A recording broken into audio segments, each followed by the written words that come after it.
Good morning. It's 7 a.m. here on Thursday, April 18th. Today in Baton Rouge, you can expect cloudy skies with a high of 86. In hour one of today's show, we'll talk the latest with the Zion Williamson injury news, and we'll discuss some NFL draft. You can follow us on Twitter or Instagram at OTB_ESPN and watch us on YouTube at the 1045 ESPN channel. Hour number one of Off the Bench, live from the Mercedes-Benz of Baton Rouge studios, starts now. Let we go! All-Star Toyota presents Off the Bench with Jacob Hester and T-Bob Hebert. Yeah! Off the Bench with Hester and T-Bob. Hey, P, they said I got to come off the bench. All-Star Toyota presents Off the Bench with Hester and T-Bob. Yo. Yo, what's happening, y'all? Welcome back, OTB, another day. Very excited here. Thursday, April 18, 2024. Got a great show planned for you today. To hear a little bit of it out. It's Thursday. We actually have we're kind of overflowing today. We got draft talk. We got the big Zion news. I want to do our first little toe touch into the LSU-Missouri waters. Kind of tell you a bit about who Mizzou's been this year. We got Coach Tarina. We are not 100,000% confirmed, but Coach Tarina, Coach Johnson, as always. Talk a little States, a little NFL draft, and maybe a bit of Pirtle. Potentially. Also got a shark video for hour 3 that I want to maybe look at. What's up, though? How's everyone feeling today? Jake, you doing well? Yeah, I'm feeling good. I told you a couple minutes ago, I thought today was Tuesday. That's such a good feeling. When I found out it was Thursday when I came in here, it felt really good. Hell yeah. You just basically slingshotted into the weekend. Yeah. I mean, it's starting now. Well, and yeah, I mean, and to be clear, we've talked about it plenty. I'm a firm believer that Thursday is the actual official start of the weekend because everybody does what they want Thursday night. Because you all know you can kind of mail it in on Friday. Yeah, right. I would agree with that. Yeah, my weekend kind of starts when off campus finishes up today. Yeah. Then it does have a weekend feel to it for sure. Yeah. And so congratulations to all those who are celebrating. Tonight I'm going to see Civil War. In a nice theater, and it's supposed to be one of those movies that is made with IMAX and. You're going to your 4K. theater? Yes, So, I no haven't free bought shout the tickets yet. No, because they've done advertising and not with you. That's true. Yeah, no free shout outs.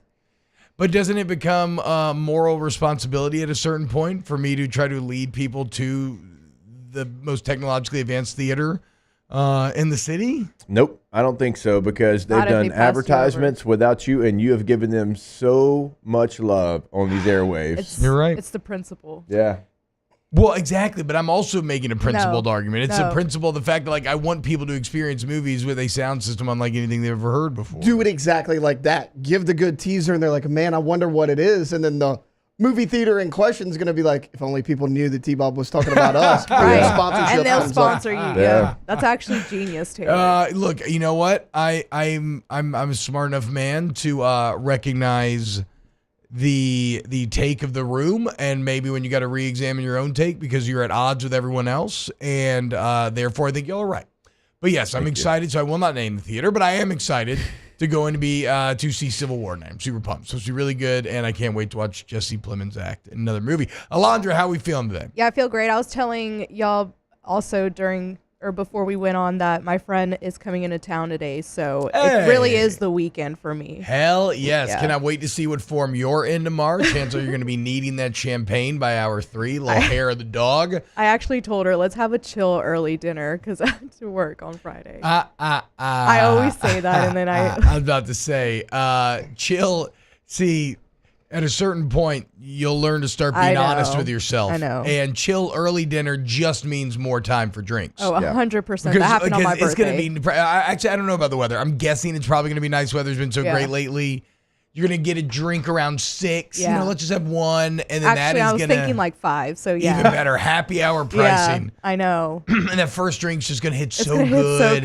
It's going to hit so good. And you're like, let's just do another one. And and then next thing you know, the cycle started. We're closing the restaurant down, yeah. Where are you going to go? I don't know. Okay. If y'all I'm have just thinking about what type of drinks you would be getting. Yeah, if y'all have suggestions, send them my way. I was thinking Tsunami, but I don't know. Oh, man, I've not been there. Yeah. That's a good early dinner spot. That was the old date Yeah. spot back in college. You want to be fancy. Pop up to the You want to put all your shekels together. Pop up to the top of the building, go get you some sushi at Soom's. Oh. That's or funny. sushi Pictures masa, on the $20 roof. all you can eat. No, damn. Okay, I see sushi masa. I love sushi masa. Wait, I thought no free shout-outs. What are you dude. doing? Oh, my Hey, God. but they don't advertise though. Whatever. Taylor, what's going on, dude? I'm doing good, a little bummed. We forgot to celebrate on Tuesday. I know that the two of you remembered and you were like, hey, we're just going to see if Taylor remembers. But does anybody know what April 16th was? The day after tax day. Yes, that is true. It's true, yeah. Yeah. No, bro. April 16th marked the 1 year that I became a part of the OTB crew. So how about let's that, go. guys? Are you It's serious? been a year? It's been Wait, a year. hold on. Oh, okay. Is We're it- not clapping. Has it really been a year? That is wild. That's kind of blowing my mind a little I was bit thinking right now, 6 bro. months. Yeah, that's kind of blowing my mind right now. It's been a year? It's been a year already. yeah.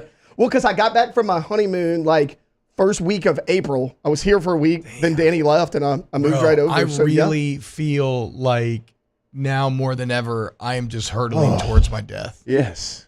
I'm in the grave after that news. How fast is time starting to move?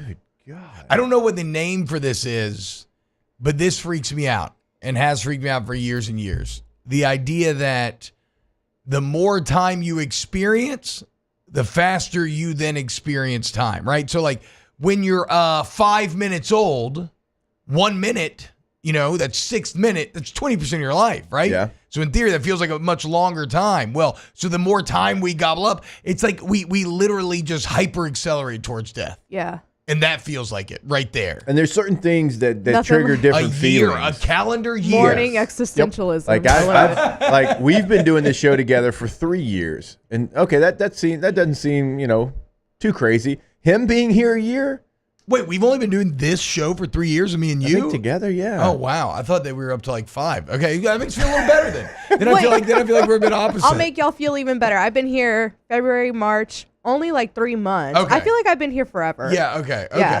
I don't know how I feel about that statement. 3 months I feel like in, I've been here a minute. 3, okay. Ooh, okay, well, you know what? Let's settle back in, guys. 3 months isn't a long time. Sorry, I did not mean to go, as Alondra said, I did not mean to get existential here early on. Taylor's little fun fact just threw me for a loop. That is awesome, though. But yeah, congrats, Love Taylor. having you as a part of the team, I'll dude. clap, Clap I'll now? clap. Love having Yeah, you we'll as a clap part now. of the We'll team. clap now. Hell yeah, dude. He's a great producer. And look, it only took you a year for us to give you a daily segment. As randomly Yeah, that's yesterday, true. I texted the group that I want, because I got to be honest, Taylor has a true year-round passion for the NFL. Yeah. He loves the draft. He's obsessed with the Cowboys. He loves fantasy football. And I think it's because I do so much college stuff that the NFL for me just becomes a little side piece to kind of enjoy. But I'm like, I know our audience has more appetite for NFL talk. Everybody does. It's the biggest sport in the world. Yeah, I was about to say it's the biggest sport in the world. It's not even close. Yeah. So Taylor is going to bring you, we'll have a daily NFL segment. We haven't named it yet, but Taylor will be heading it up. Before my soccer heads come after me, soccer's the biggest I know, sport in the world. I know. I'm in individual league, though. There's not an individual soccer league, I don't think, that's as big as the NFL. Just want to clarify that. Yeah. I knew that we were Because potentially the getting World into Cup some hot numbers water. would be flooding into my mentions compared to the Super Bowl. No, absolutely. All right. So, guys, let's get into it. The Zion Williamson news came out yesterday. And it was a hamstring after all, which is what the early whispers were. It kind of made sense watching it. And look, I had some pushback on Twitter yesterday saying, are you happy now? Because I said yesterday that I almost need it to be something, because why in the hell else would you bail in those last 3 minutes? I think what I should have said is, you saw Matt Flynn in here yesterday watching Zion highlights. He was blown away with the effort, how hard he was going, just the warpath that he was on. What I should have said yesterday is there's no way he would have left Tuesday's game if he could have played on Friday. And we kind of hinted at that, right? Yeah. It's just that maybe I was doubting Zion a bit, and that's on me.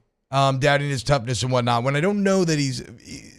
Well, there's the whole I don't feel like Zion stuff, right? But so maybe that's on me. But the way that he was playing, it was going to take something legitimate to get him out of that game the other night. And lo and behold, The Pelicans injury demon, which we thought was held at bay for 3 months, 4 months, the entire year, comes for you in the last 3 minutes.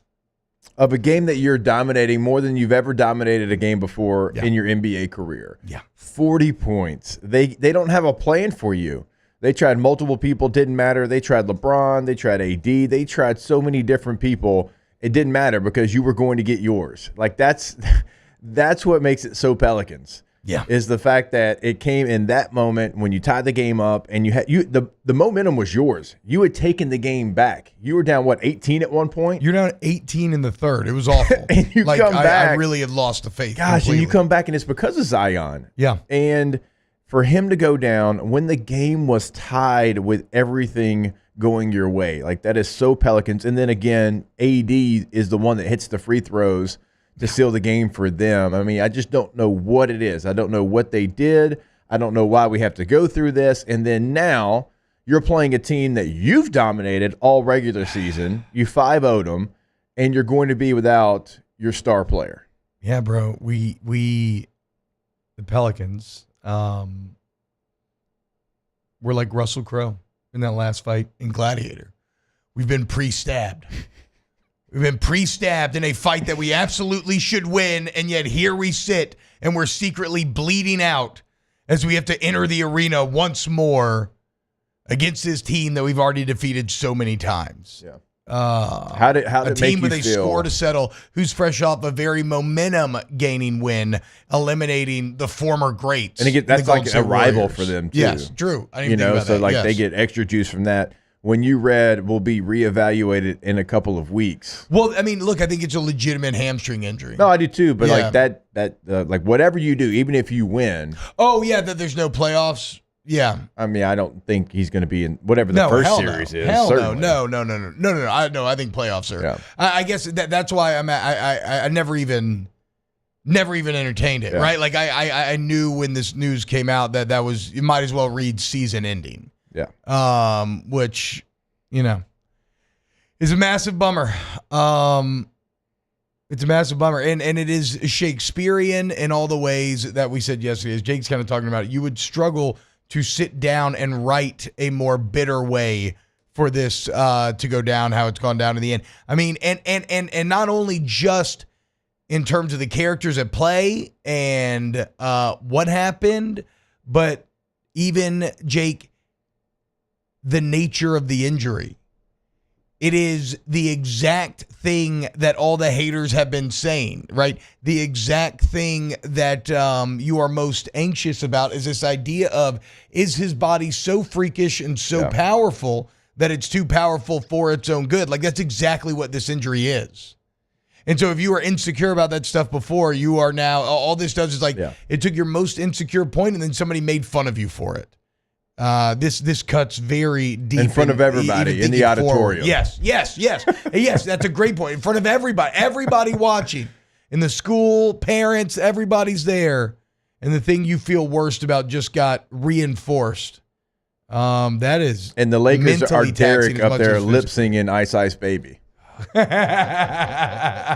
know what I mean? Zion's got a bad hamstring. Zion. I mean, that's what it feels like, and. Now, so if we take a look at and we'll probably preview it in more depth here coming up, but you take a look at the Kings game, and, well, you're going to insert Brandon Ingram, which on paper, you're like, oh, great, you got an all-star. It's going to play extended minutes. He's coming back, but the chemistry of that is going to be all over the place. The one thing I do like about it, though, is that there's going to be a little of that, you know what, screw it, full send mentality because Zion's out. People are going to know they have to make up for that production, right? It's the same mode that CJ entered when Brandon Ingram was out. Yeah. Where he's like, okay, you know what? There's now shots that need to be made up for, and I'm going to take him. So maybe that doesn't work. Maybe again, because maybe Ingram's not on the same page. He's not able to sync the defense the same way. All the things that Zion does, right? But I could see a world where it's or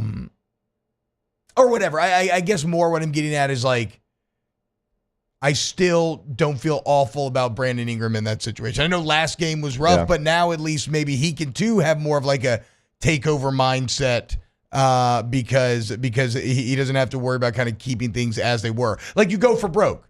You literally have nothing to lose. Again, you are pre-stabbed and bleeding, life on the line, all the good you've done nearly erased here. Just go leave it all out there against a team you've already beaten 5 times. How do you feel about this comment inside the Bayou 4 chat? Skeletons attracted bad juju messing around with the voodoo theme. So it was really cool for that one game. Like, I mean, it's an objectively cool uniform when combined with the court and everything else. I feel like they had at least 1 or 2 big wins, but it feels like damn near every time they've worn them here as of late, it has gone wrong. I mean, it's a great point. It feels Faustian in nature that you were like, maybe you made a deal. You're like, Shadow Man, I want Zion to have his most healthy season ever. And he's like, deal. And he did until he didn't. Yeah. Right? It's the curling of the monkey's paw there with 3 minutes left. Jeez. Sucks. So it's a bummer. Can we play this one in Sacramento? Right, exactly. It is weird, though. It's a bummer, but it is also simultaneously kind of freeing. Because it's like, I'm almost like free of expectation now. I'm just kind of like, F it, whatever. I've like it's it's so much pain that you become numb to it.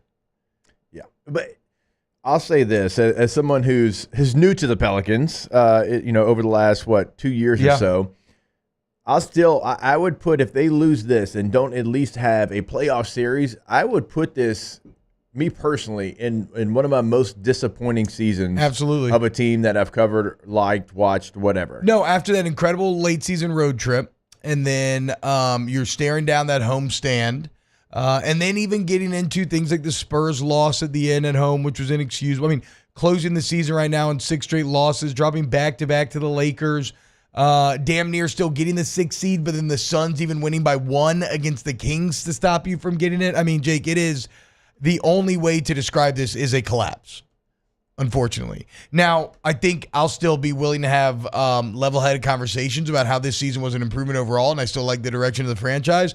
But if you don't want to listen to that or engage with that, I'm not even going to fight you on that. Like, this is if they do not win on Friday, this is a complete and utter collapse. Oh, no doubt about it. And now you don't have, but to your point, one of the worst I've ever experienced. Because you controlled your own destiny a couple of times. I mean, the injury demon is Lucy. I just see her staring at me and laughing at me, holding that football with just a maniacal, skeletal grin on her face. And she's like, look at this dumbass. He's about to do this again. What an idiot. Yeah. Inside the chat, yes, I know the game is at home. We want the game to be in Sacramento because you're one of the best road teams in the NBA, and you've lost 5 straight in the blender. So 6 straight, even worse. 6 straight now with the Lakers, you're right. So we're just asking, if you want to move the game, that's okay. That can certainly happen. I also know that they're 0-24 when trailing to start the 4th quarter, which is it's incredibly hard to believe that one. Because you've got you have too much talent on offense.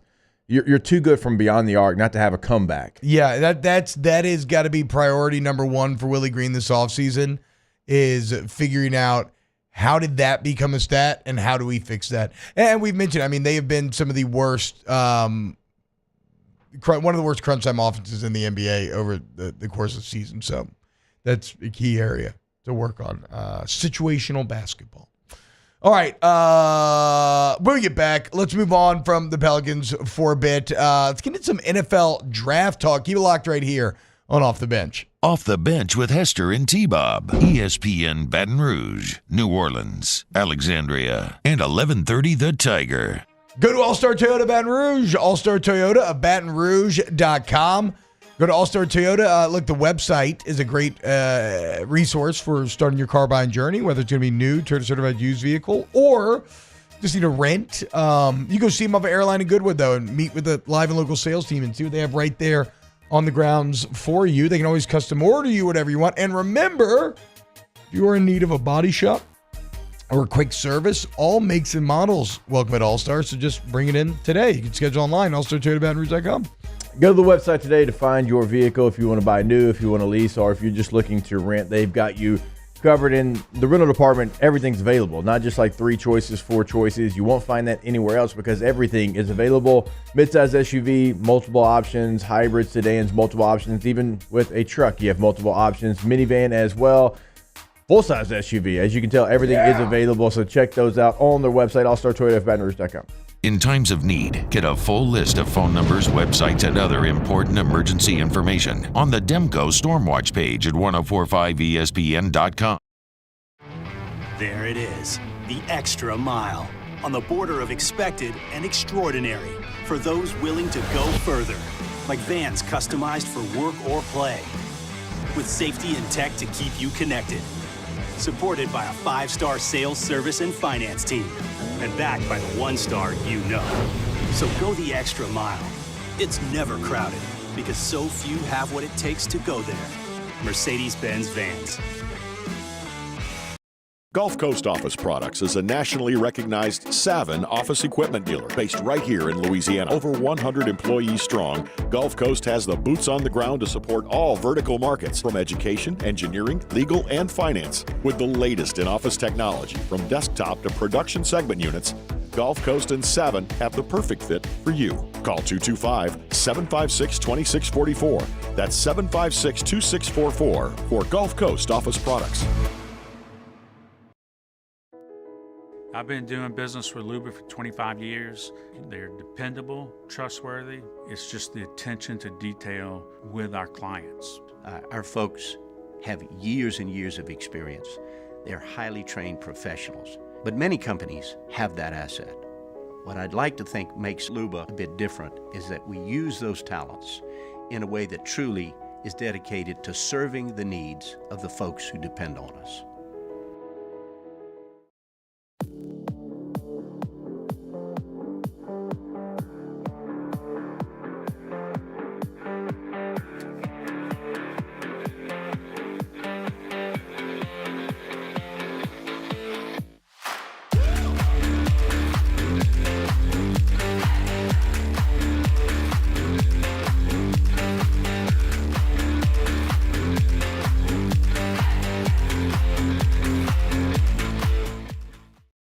Dylan Cruz here to tell you about Six Rings Baseball and Softball Camp. If you live on the North Shore and play ball, go to Six Rings Camps with former LSU assistant coach Dan Canaveri. His knowledge is second to none, and your child will improve and have fun doing it. Camps were held at Coquille Park and Six Rings Academy in Covington with 4 sessions over the summer. Full day and morning only sessions are available from ages 7 to 13. Go to sixringsbaseball.com or call 985-206-9096. Learn the game to love the game.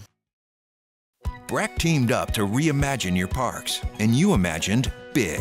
With your help, we went to work, creating 12 beautiful community parks across the parish. A family-sized water park, miles and miles of trails, and parks just for your dogs. There are more places to splash, to explore, to run wild, and even soar. You imagined, we delivered. Go. To a Thursday edition of the Hunt Palmer Show. Hunt Palmer back in the host chair. He'll be joined by Luke Johnson talking a little New Orleans Saints. Then Joe Healy of D1 Baseball stops by the show to talk all things LSU and SEC baseball as a whole. So tune in 1 to 3 here on 104.5 ESPN Baton Rouge.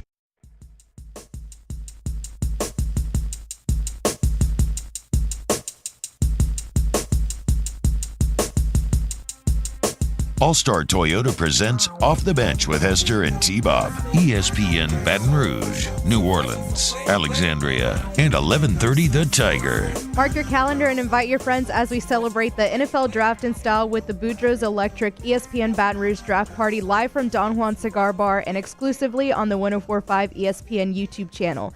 Join us Thursday, April 25th at 7 p.m. and hang with the ESPN Baton Rouge Dream Team while indulging in the finest cigars paired with signature cocktails. It's the Boudreaux's Electric ESPN Baton Rouge Draft Party at Don Juan Cigar Bar and live on the 104.5 ESPN YouTube channel. What's happening, y'all? Welcome back, OTB. All right, let's dive into some NFL draft talk. So Jake put together a few different categories to break down here, and let's get into it. We're going to go around the room here. So we got biggest bust potential. And by the way, come out to the draft party next week at Don Juan. It's going to be a lot of fun. But biggest bust potential, safest player in the draft, like what are your safest picks, who maybe has the highest upside, a sleeper that you think could be a riser, and then why is this player rising? Now, are you saying, Jake, that you have a riser that you want to explain why he is, or are you saying, like, I don't understand why this player's rising? It could be either one, because I thought if we framed it like that, it can be kind of either one, like, hey, here's why this guy's rising, or why in the world does this guy keep getting talked about? So, all right, well, let's get into biggest bust potential. Here, I feel like when you're talking about busts, I feel like it has to be a quarterback to me, just because no other position has so much pressure on it. No other position gets run on so early. And so you get like 4 or 5 into a position before anybody else does. And I think landing spot maybe matters more than almost anything else. So like my first instinct just off pure college tape was maybe like Drake May, right? But then May's being mocked to the Patriots, right? I kind of like May and the Patriots at a landing spot. I feel like they like maybe they'll that's not too toxic. Okay, yeah, hell yeah, there we go. And then I'm thinking, okay, maybe JJ McCarthy, right? But what if the Vikings trade up for him and get him? I think the Vikings a very quarterback friendly landing spot right now, right? And so I don't know, man. I almost land on Jaden Daniels and the Commanders. I feel like there's so many people who are already waiting in the wings to kind of crap on him. I feel like it's an awful organization and has been for a very long time. Thankfully, they have a new owner. True. Maybe that will help. Because maybe you're that right. changes. But yeah, I guess I'm either at Jaden there, and then if JJ would go to the Giants, that would actually be my pick. Yeah. But I don't know if that's going to happen. Who's your biggest bust of the draft? I think it's going to be Bo Nix. This first round quarterback in Vegas, how many would be selected, is set at 4.5. If it's Caleb Williams, if it's Jaden Daniels, Drake May, J.J. McCarthy, those guys are off the board. There's going to be a team in the first round that needs a quarterback, or a team that moves back into the first round because they need a quarterback, and maybe they didn't get their guy, that's going to select Bo Nix. You think Bo Nix will be drafted in the first round? I think he will. Oof. I think Bo Nix will be a first-round pick. Now, Bo Nix at Oregon was great, but I cannot get Bo Nix at Auburn out of my brain. And I know that the coaching situation, but there was plays that he would make that I'm like, why in the world would he do this? Okay? I think he's a talented player. I don't think his game translates to the NFL. I think somebody's going to select Bo Nix in the first round, and it might be 17, 18. I don't know where it's going to be, but I think he is going to be someone who kind of lives in Drew Lock territory of maybe getting a chance here and there, but he's going to be a career solid backup quarterback. And if you take a quarterback in the first round, you want him to be way more than that. That's a great pick. I mean, I can't get over the Bo Nix air yards stuff. It's just it was so much dink and dunk. And in the NFL, you got to be able to threaten. And Bo Nix, outside of maybe a bit of his athleticism, there's not much threatening about Bo Nix. Okay, back there, y'all got answers? You want to play? Biggest bust? Yeah. I'll stick with quarterback. Look, I've talked about this a few times. I think Caleb Williams has bust potential written all over him. I still don't trust the Chicago Bears. There's a lot of issues with the way Caleb Williams played this past year. He doesn't find his check downs. He never hits his running back when the pressure gets to him. He rolls out of the pocket a lot instead of stepping up, which in the NFL, if you're cutting that field in half, that's a big issue that a lot of GMs look at. He's not going to have the greatest offensive line in Chicago either, and you know they're going to start him right away. I think that's an issue for me. Yeah, I mean, it's all I guess it's tough, right? Because the Bears, I don't know exactly how I feel about the franchise. In some ways, it feels like a bit of a joke, but it has been very competent in the past, and it seems like I like the moves that they've made to try to support bringing in a new quarterback. What's the worst organization to land in as a QB out of the ones we're talking about? Giants. So the Giants, even worse than the Commies? I mean, the Giants don't have any weapons. At least the Commies have some weapons. Yeah, they got Terry McLaurin. They got Terry McLaurin. They signed Austin Eckler. They got Robinson and running back as well. True. If you were the Giants, you had Saquon, and he's out the building. Who do you have? Yeah, so if JJ's drafted by the Giants, that's my bust pick. Wan'Dale Robinson. Wandale Robinson, The Darius Giants. Slayton, like those are your guys. Yeah, that's true. Yeah, the Giants are a joke. And they call Victor Cruz, see what he's doing? Oh, wow. The Mamba Salsa. Yeah. Alondra, do you want to yes, no? Do No, you I was care? going to say Bo Nix. Okay, Yeah. there you go. Look at that. I agree with Jake. Who do y'all think is the safest player in the draft? I'll go with Brock Bowers. Tight end feels very safe It always, feels very too. safe. And Brock Bowers is somebody that I think he can play Y, he can play F, he can play multiple things.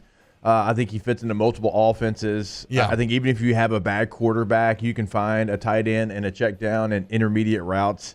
I think he's going to have a ton of targets. I think he'll lead tight ends in targets wherever he goes because he's probably going to go to a team that that needs him to be a game changer, needs him to be a true weapon, not obviously a blocker.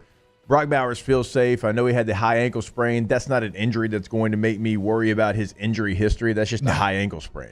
Well, and so I seen that draft predictor from ESPN the other day, Taylor, sent it to the group, and it's pretty cool. Like, it just crunches all the numbers for you and gives you nice little bar charts of where they're most mocked to go.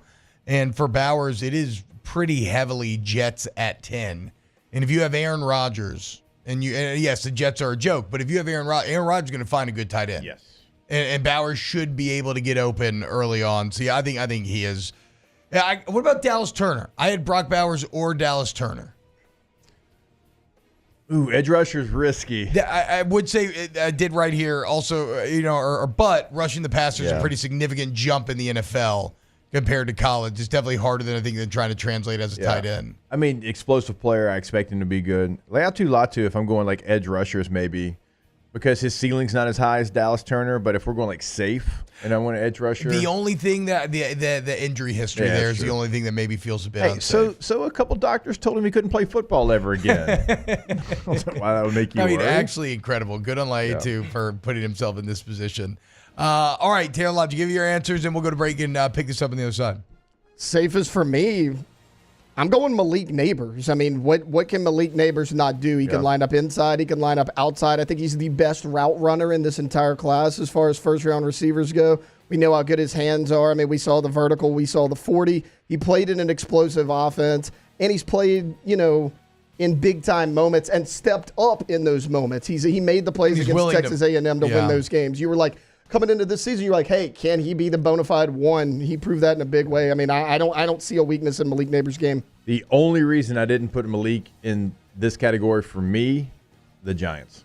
If he goes to the Giants at 6, which he's been mocked to a ton, I think Malik will do everything he can do, but who's going to be throwing you the football? Yeah, I thought about that, but then at the same time, I thought about, they don't have any weapons. I mean, he'll probably still put up decent numbers. I mean, if they draft him at 6, then your quarterbacks are either Daniel Jones, Drew Lock, or Tommy Cutlets.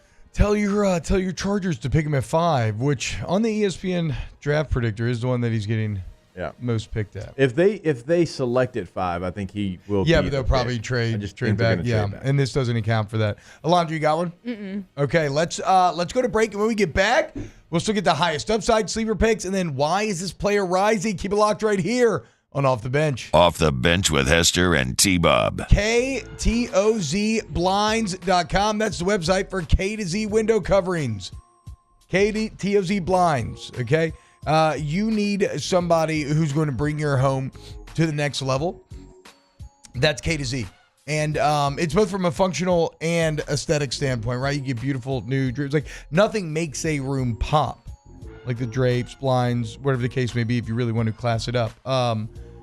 But then also, let's say you have like a new baby or something, right? You want that room dark. You don't want anything waking up that baby when it's asleep. Or you want to watch TV without the glare, like whatever the case may be. Again, starter home, new home, we got all price points. The bottom line is if you want to bring your home to the next level, you want K to Z. Yeah, you truly do. And like T-Bob said, like I didn't even know this was going to be the case, but like on Sunday afternoons, we put our outdoor screen down to watch TV inside. I mean, multiple functions it's going to have for you. They're going to know your space, K2ZBlinds.com.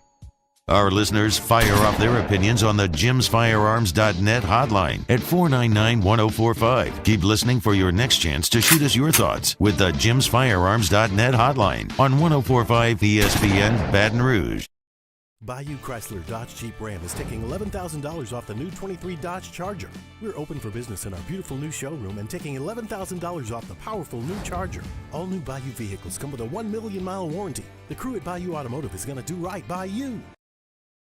Jerry and Benny Payne began Central Plumbing Company out of their driveway in Tanglewood Subdivision. 50 years later and 4 generations down the road, we continue to serve Baton Rouge and the surrounding areas for all of their plumbing needs. Residential, commercial, industrial, or hospitality, Central Plumbing is here 24/7, 365. We want to thank our customers, family, and friends for 50 years of success. And looking forward to 50 more.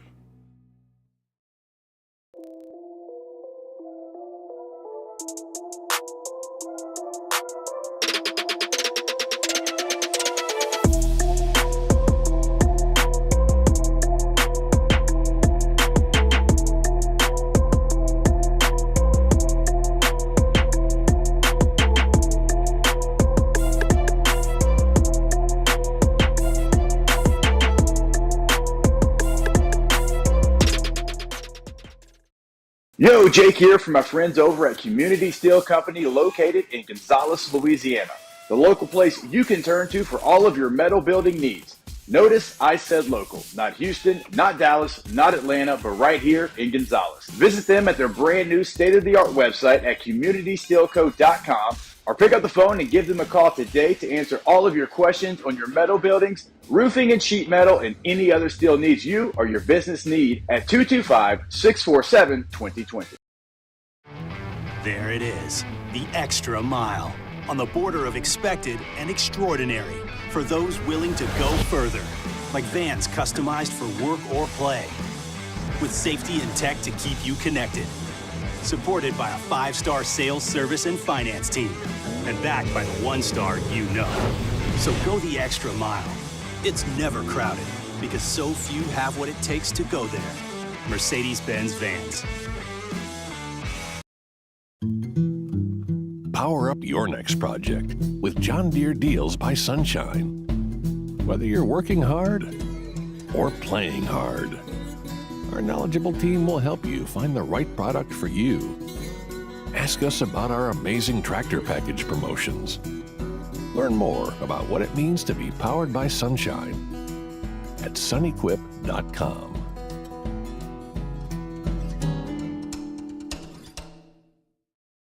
Gulf Coast Bank and Trust is giving our customers the power to bank anywhere, anytime during this challenging event. And we're right there with you. Our mobile banking app is Moscona inviting you to join us for Thursday's AFR. The transfer portal is open. 4 Tigers have already jumped in. We'll have the absolute latest. And LSU running back commit J.T. Lindsey joins the show. Hopefully you will as well, 3 to 6. 104.5 ESPN Baton Rouge.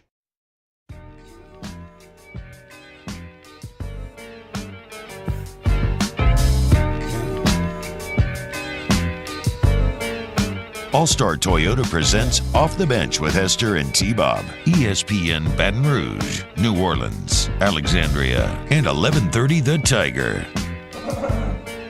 Yo, what's happening, y'all? Welcome back, OTB. T-Bob, Jake, Alondra, Taylor hanging out with you today. Talking a little NFL draft. We gave you our biggest busts, of which Bo Nix, I think, was probably the strongest answer there. We gave you the safest player. We independently arrived on Brock Bowers, the highest. We didn't get in the highest upside. Okay, so let's dive into Jake. Who is your highest upside player in next week's draft? I think I'm going to be a homer here and go Brian Thomas Jr.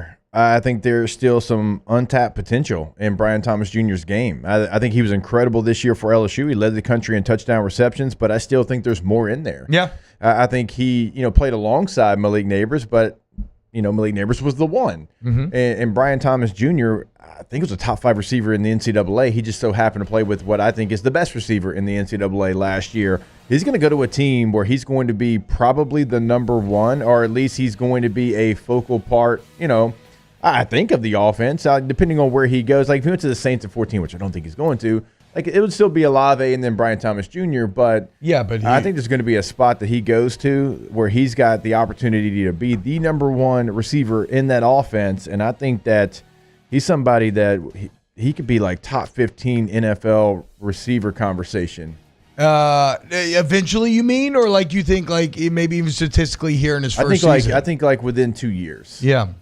he's one of the interesting first rounders, Jake, too, in that there's the bar graph shows there's like not a lot of consensus here about where he could go, right? Like every first round, you have guys that are first rounders, but they just don't, they could kind of fit anywhere.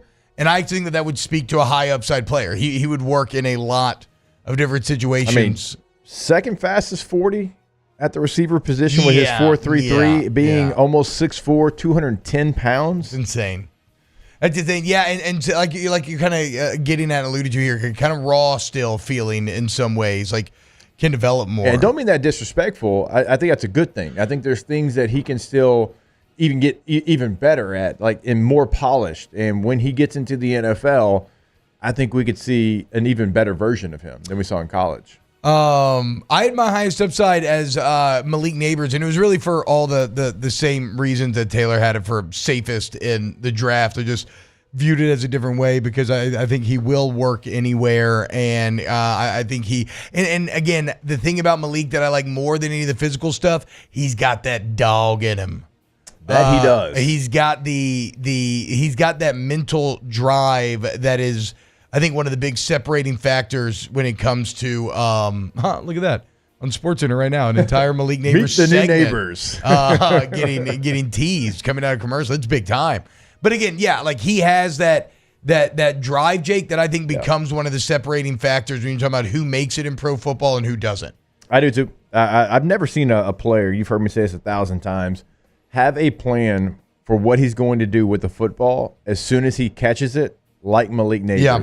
He catches it, and everything after that is going towards the end zone with bad intentions. Yeah. Now, that can be through being physical. That can be, being quicker, faster, whatever than your opponent. But as soon as he catches it, he has a plan, and there's no waiting around. And so many receivers, even in the NFL today, they catch the ball. And I love Keenan Allen. Keenan Allen is the king of this. Catch the ball, take one step back, and then assess the situation. Yeah. There's none of that in Malik Neighbors. Yeah, he already the plan is already in place. Taylor, who you got? Highest upside. So in the right situation, me and you were like thinking the same. We're just looking at it a different way. I went Brock Bowers for highest upside, depending on where he falls. Because like some of the quarterbacks don't play well with tight ends, but if you put him in one of these situations, I mean, we see how Mark Andrews, Kelsey Kittle are used. Like, he's got that kind of talent. So if he lands in the right situation, I like Brock Bowers. Alondra, anything? Okay, let's go to sleeper pick. I don't follow the draft enough. No. I get it, and yeah, for sure. I just wanted to make sure that I wasn't skipping over you. Sleeper pick, I am going to have a deep cut here, but again, as I mentioned earlier, a player that I think we'll all know, and that's Washington running back Dylan Johnson. Okay, I mean, I definitely remember him. But, and Dylan Johnson is not even like top 5, top 10 running back. He's got a weird style of play, bro. He runs hard, but it always felt like he was about to fall over. Now, he didn't, but he was always kind of like, his cuts I felt always were like a little crazy looking. All right, so here's why I think he's going to be a sleeper. A couple of reasons. He ran for 1,200 yards last year on a team that made it to the national championship game, over 5 yards to carry, all of those things. But listen to his catches. The amount of catches he's had in college football. In his freshman year, he had 36. Yeah. His sophomore year, he had 65. Okay. In his junior year, he had 48. Then he had 24 in his last year there at Washington. If I'm an NFL evaluator, I'm not going to find a running back that has anywhere close to that production in the pass game. You'll also know what I have him rated as? The top pass pro back in this draft. He is incredible at pass protection. He grades out incredibly high. You watch the tape. Really? He stones linebackers coming off the edge and safeties as well. I mean, then he is the perfect modern NFL running back. I'm telling you. Because you can get extreme value out of him.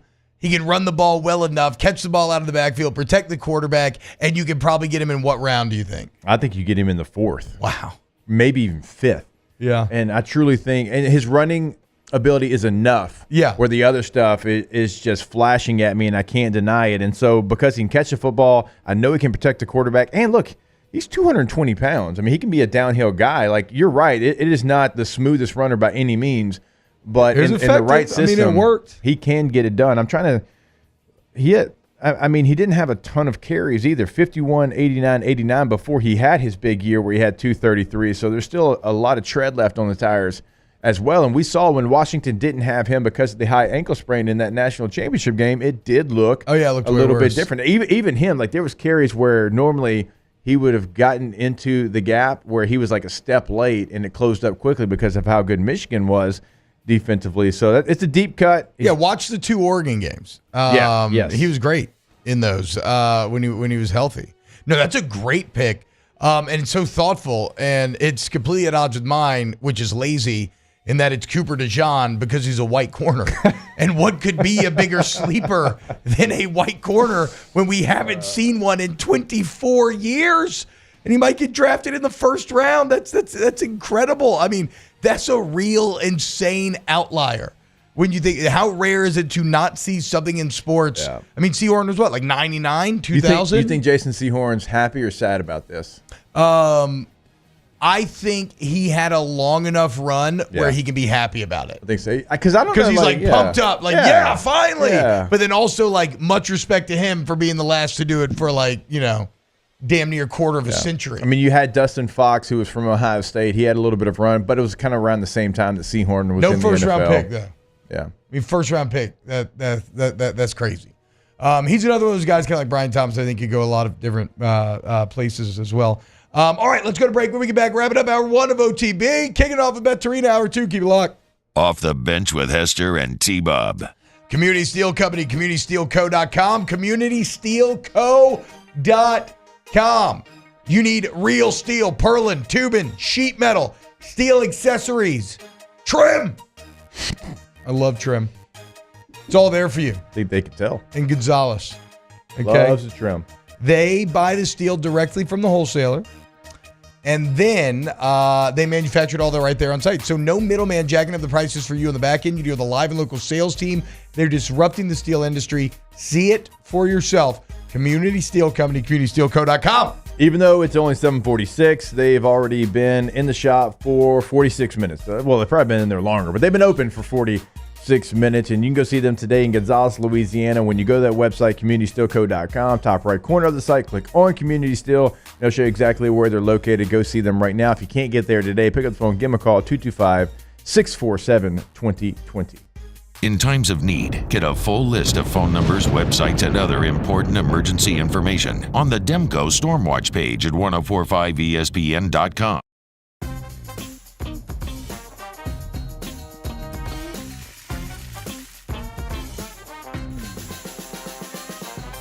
The best kept secret in town is out. Discover Tallulah at the Renaissance Hotel on Bluebonnet. Gulf Coast Bank and Trust is giving our customers the power to bank anywhere, anytime during this challenging event. And we're right there with you. Our mobile banking app is a smart way to manage your money and time. Gulf Coast Bank and Trust, the bank that cares about you. Bayou Ford has $10,000 off F-150s, $10,000 off the new F-150 truck, plus 1.9% for 72 months. And all new Bayou Ford vehicles come with a 1 million mile warranty. The crew at Bayou Ford is going to do right by you.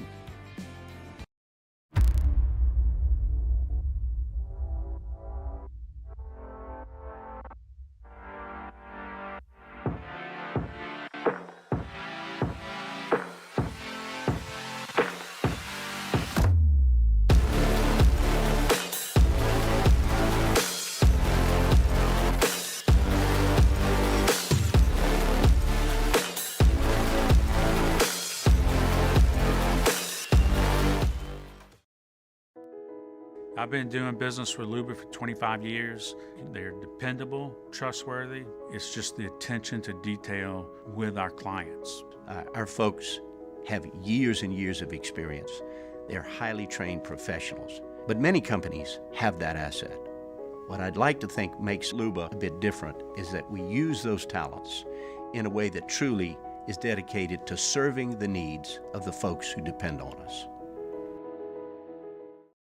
Dylan Cruz here to tell you about Six Rings Baseball and Softball Camp. If you live on the North Shore and play ball, go to Six Rings Camps with former LSU assistant coach Dan Canaveri. His knowledge is second to none, and your child will improve and have fun doing it. Camps were held at Coquille Park and Six Rings Academy in Covington with 4 sessions over the summer. Full day and morning only sessions are available from ages 7 to 13. Go to sixringsbaseball.com or call 985-206-9096.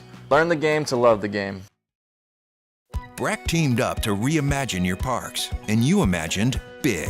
With your help, we went to work, creating 12 beautiful community parks across the parish. A family-sized water park, miles and miles of trails, and parks just for your dogs. There are more places to splash, to explore, to run wild, and even soar. You imagined, we delivered gold. Breck, your #1 park system in the nation.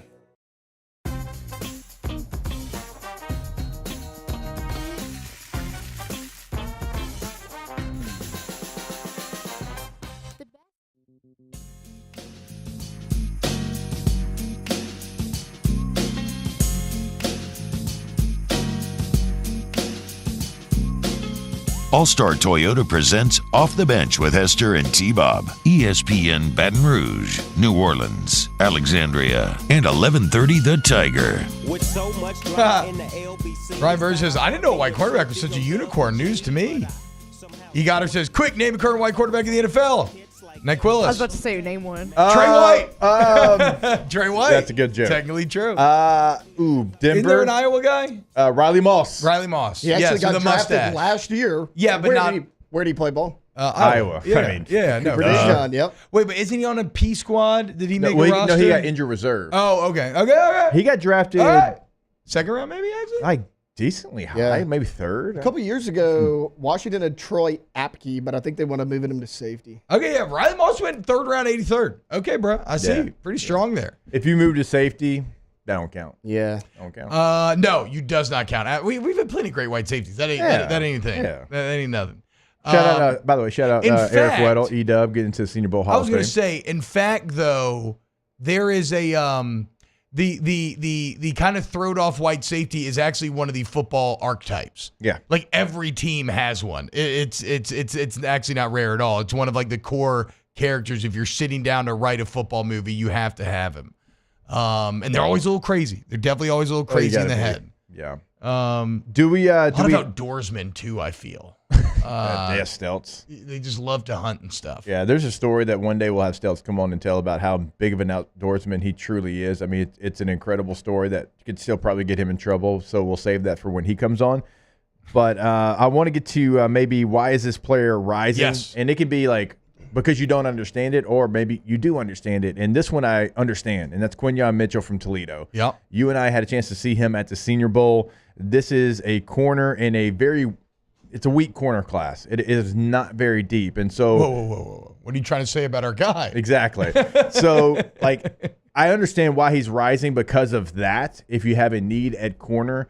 But also, for the dog that Malik Neighbors has on the offensive side of the football, Mitchell has it on the defensive side of the football. Again, when T-Bob and I were at the Senior Bowl, we saw this firsthand. When it was competition time at the end of practice, he was calling out players by their school name, not by their name. And I think it was because he was from Toledo, and he's like, hey, Florida, Georgia, Michigan. Like, he was calling those players out to meet him in the middle of the field for 101s, and he won every rep but one. He did so good. Wasn't it Ricky Pearsall that got him once? Roman Wilson got him it was once. Roman Wilson? He fell down, yeah. I feel like I thought that Ricky Pearsall, I thought he did so good that Ricky Pearsall felt like he got one over on him and then was like, all right, I've done enough. And Ricky Pearsall just left the Senior Bowl altogether. But Quinyon Mitchell, I understand that. I would say Ricky Pearsall. Ricky Pearsall's like, all right, peace, y'all. I had a good day. I'm out. The first day, so I was interviewing Ricky. Well, it was Doring and him were broing over being Florida receivers, but I was there as well. And he mentioned he didn't even know his name. It was after the first practice, and he's like, "Man, tomorrow I got to get Toledo. Yeah, I got to go out there and get the cat from Toledo because he came to play today, and you could tell he beat you." Toledo. No, and so I understand Quinyon. I would say JJ McCarthy. I understand. I know that there's not the volume numbers, okay, but I score him very high on the intangible front. When he had to make plays, he consistently made them.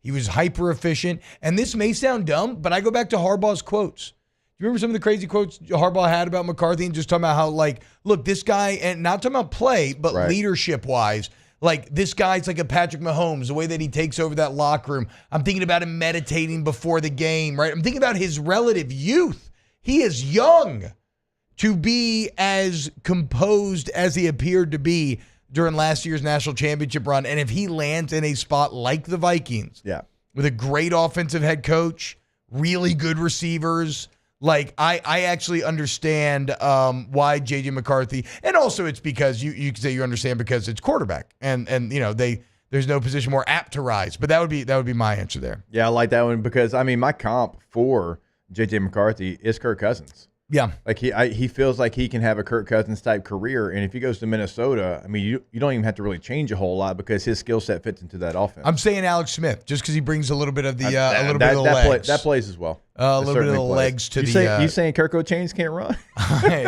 Look, we can argue about many things with Kirk O'Chains. Running ability is not fair. One of them. What do they used to say? He couldn't run out a wet paper bag. That's Kirko. Time is 40 with a sundial. Yeah. All right, hour one of the books. There it is. A little NFL draft talk. Beth Torina kicking off hour two. Jay Johnson, 8:30. Stick around here on OTB. Off the bench with Hester and T-Bob. Go to AccuTemp of Baton Rouge, AccuTempBR.com, AccuTempBR.com. Louisiana's best AC Hayton electrical company. Look, man, you need somebody who's going to help you take control of your comfort zone. Make sure that your AC unit's good to go for summer. Maybe a little preventative checkup ahead of summer, right? To make sure that there's no major issues down the road. You potentially avoid them. Also, maybe explore the Star Club membership, where they kind of stay on. You pay a flat fee, and then they stay on top of everything for you. You never have to think twice about it. They come out and do everything. Service to the highest degree.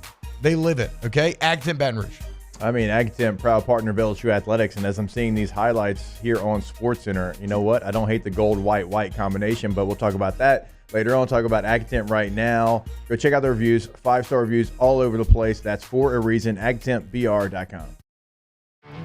There it is, the extra mile, on the border of expected and extraordinary, for those willing to go further, like vans customized for work or play, with safety and tech to keep you connected. Supported by a 5-star sales, service, and finance team. And backed by the 1-star you know. So go the extra mile. It's never crowded because so few have what it takes to go there. Mercedes-Benz Vans. The Windsor Senior Living Community in Mandeville, Louisiana is a beautiful, vibrant apartment community geared toward seniors. They are nestled right in the heart of Mandeville, where seniors live a more carefree lifestyle in spacious apartments with the peace of mind that comes from having a little extra help. Call the Windsor at 985-624-8040 to schedule a lunch and tour. Come see how the Windsor can be your passport to peace of mind. Electricity is all around us, and our families depend on it.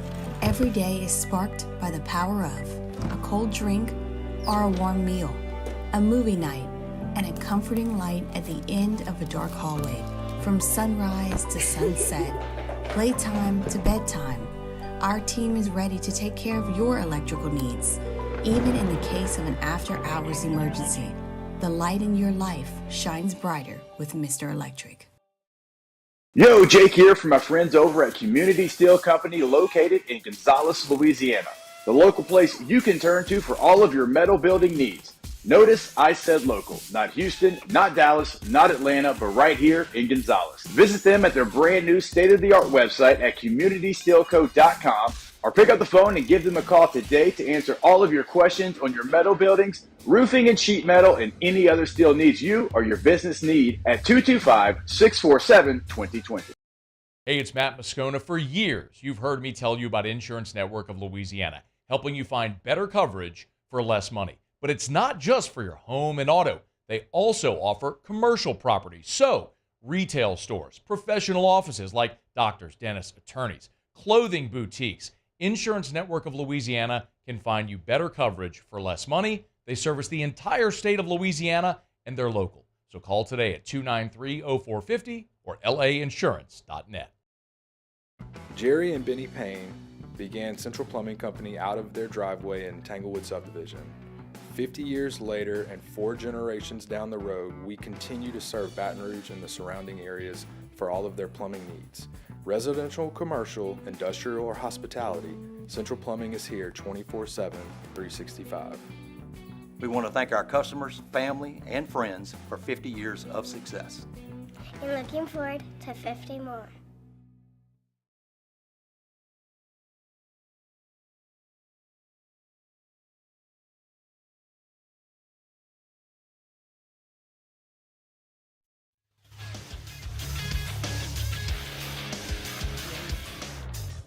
Good morning. It's 8 a.m. here on Thursday, April 18th. Today in Baton Rouge, you can expect cloudy skies with a high of 86. In hour 2 of today's show, LSU softball coach Beth Tarina joins the show at 8:15. And then at 8:30, baseball coach Jay Johnson stops by to preview the series between LSU and Missouri. You can follow us on Twitter or Instagram at OTB_ESPN and watch us on YouTube at the 1045 ESPN channel. Hour number 2 of Off the Bench, live from the Mercedes-Benz of Baton Rouge studios, starts now. All-Star Toyota presents Off the Bench with Jacob Hester and T-Bob Hebert. Yeah. Off the Bench with Hester and T-Bob. Hey, Peter said I got to come off the bench. All-Star Toyota presents Off the Bench with Hester and T-Bob. Yo, yo, yo.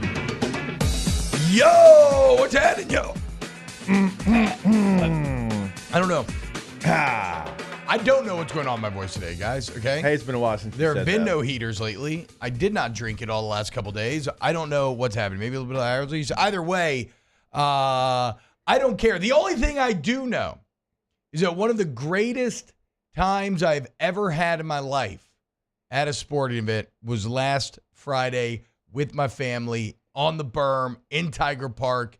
It was incredible. Formed core memories with my young son, watch my daughters run around and play. Yes, the game did not go exactly how we wanted. I would blame the guy who threw out the first pitch. I feel that he kind of set the tone. But otherwise, it was just an incredible night at Tiger Park. Coach Tarina, thank you so much for joining us this morning.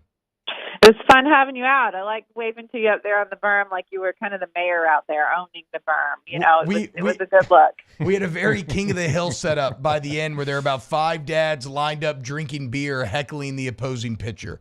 I thought we were going to be able that. to. We needed more. We needed more heckling. We needed louder. We needed a little more, apparently. We were giving it our all. But look, this team, this LSU softball team, continues to give it all, right? The heartbreak Friday night in which it's maybe a couple defensive miscues that cost you, and then Kelly Lynch the next day comes back, and on Teal Day, a day raising awareness about the fight against cancer, right? Here you have Kelly Lynch, who you talked about after the game. Maybe you can expound on it here, Coach, but her father passed when she was 11 from cancer, and here she is throwing on that day, and she throws the first no-hitter since 2020 for this program. Just an unreal performance out of Lynch. It really was. And, I didn't think about the magnitude of it, of course, when we gave her the ball. But when the 7th inning came, I was just fighting back the tears in the dugout thinking, if that could happen, if she could pull that off. The one athlete we have we've all been touched by cancer, unfortunately, but the one that's been affected the most in her life that's felt the gravity of it is out there just doing it, throwing no hitter. It felt like it was already written, before we even took the field that day. And then, so you get that massive win on Saturday, and what did you know, Sunday, another really close-fought battle fall, and then you got UL coming to town. In-state rival, top 25 team, right? Not kind of your run-of-the-mill midweek game. And you're faced with an immediate hole, an immediate 2-0 deficit. What does it say about the mental makeup of your team to find a way to kind of put the brakes on after that comeback, win 4-2, and create positive momentum into the weekend? Well, we're not afraid to play from behind, if you haven't noticed. Yeah, true. True. We're not afraid to let them score first. All those score first stats people have, throw those out the window when you're playing us, because we're not afraid to come back. But they showed up with an interesting game plan, maybe one we hadn't seen yet, just to attack Sid Burzon early in count. So, I mean, it took us, I guess, the first 3-4 batters to understand that, which, was part of the deficit. And then we were able to make an adjustment from there. And she made an incredible adjustment and, really gave up nothing else the rest of the game. So, and then leave it to our offense. They did a good job. I thought they swung well the entire game. It was a big moment for our team, big game, and I thought they played it like it was a regular game, which was cool to see too. They didn't get over emotional or try to do too much, and I think it would have been easy to do that. Coach, we talk about this all the time, and I love how much you're into the analytics of different things in RPI and strength of schedule and all those type of things that you have to keep up with. And LSU right now, third in the RPI, if I'm not mistaken. If I am, I know you'll have the exact number, but it looks like third in the RPI. But like strength of schedule, and you've been here for a long time against really good competition each and every year. But this year just feels like even more so than the others. Just like every single time you go out, you're facing a ranked team, even here in the midweek, like we're talking about, Louisiana Lafayette. Like, is this a schedule that is maybe as unforgiving as any that you can remember? Yeah, it's tough, but I thought we had the team to do it. I think we're sitting in number 7 strength of schedule this week. You're accurate on the RPI the way I've seen it too, so good job. Thank you. But I think we had the team to do it, and we have the team to play that schedule. So of course you're going to take some lumps here and there. It's a super long season. I don't think people really understand the magnitude of what a 56-game season looks like. No other sport does that, in college. So I don't think people understand that very well. But I think this is the team that could handle that schedule, and they're handling it well. They're doing a good job. I think they put themselves right where they want to be. And, Coach, I know that there's some schools around this area that play a high level of softball, and we've talked about it with McNeese and Louisiana Lafayette. And so those games, they make sense in the midweek, but do you play those games knowing how much they're going to help you in the RPI and competition also they're in the midweek getting ready for whichever SEC series is coming? Yeah, I mean, this one was tough for sure. It's a tight turnaround, and we're doing it again this next week, even tougher actually, going on the road to Tennessee, come back home, and we're going to go on the road to ULL on Tuesday. So it's going to be tough, so we're putting them in a tough spot, but there's no easy path to the College World Series. There's no easy way in this, so I think the more we challenge them, the better they will be as we keep moving forward here. Coach, I'm not sure what time you're leaving for that game against ULL. I'll just say leave early. Like whatever time you were going to leave, just leave early going across, over to Lafayette. Just going west of the bridge. I know a lot of people who got in trouble for missing Sunday stretch and stride thanks to trying to make it home from that bridge coming the other way. Coach, so again, more like it's another top 10 matchup this week in this Tennessee team, 12-3 in conference. Pretty deadly successful thus far in the SEC. It's a number 7 ranked team in the nation versus a number 4 ranked team. What exactly does Tennessee do so well to find themselves where they're at currently? Well, they have a pitcher that throws 75 miles an hour, which is not even a thing. Oh, yeah. It's not even heard of. What would that translate to in terms of like mound distance? And like what's generally considered the equivalent of a 100-mile-an-hour pitch? 70. Yeah. What? It's just 75? Yes. Oh, my God. Yes. Yeah. Like 110. He's really good. The good news is our team has been really good against velocity. Really good against velocity this year. I mean, one of the situations we got into with Auburn is it was a left-hander, and we're one of the only teams in the league with this left-handed lineup. A left-hander that didn't really throw as much velocity. So I think this will be, honestly, even though it may be a better matchup for us. Some of our analytical numbers. There you go. For Jake there, like Raylene Gutierrez, when she sees pitches that are 68 plus, she has 0 swing and miss this year. What? So, okay. Yeah, how about that? There you go. How about she just slows down time with her brain? Like, how's that? I don't know if that's possible. Yeah, so Coach Dobson always tells them we shouldn't be hurrying to get to 70. We should be waiting for it. So I think they've done a good job with that. So hopefully it'll be a good matchup for us. And then they're the opposite of us. They bring an entire right-handed lineup, so 1 through 9 righties. So we'll have to match up with that with our pitching staff. And they're going to be really good, really good. So, but our team's really good too. So it'll be a fun series. Hey, refresh my memory. Was it Texas A&M that had a really good lefty?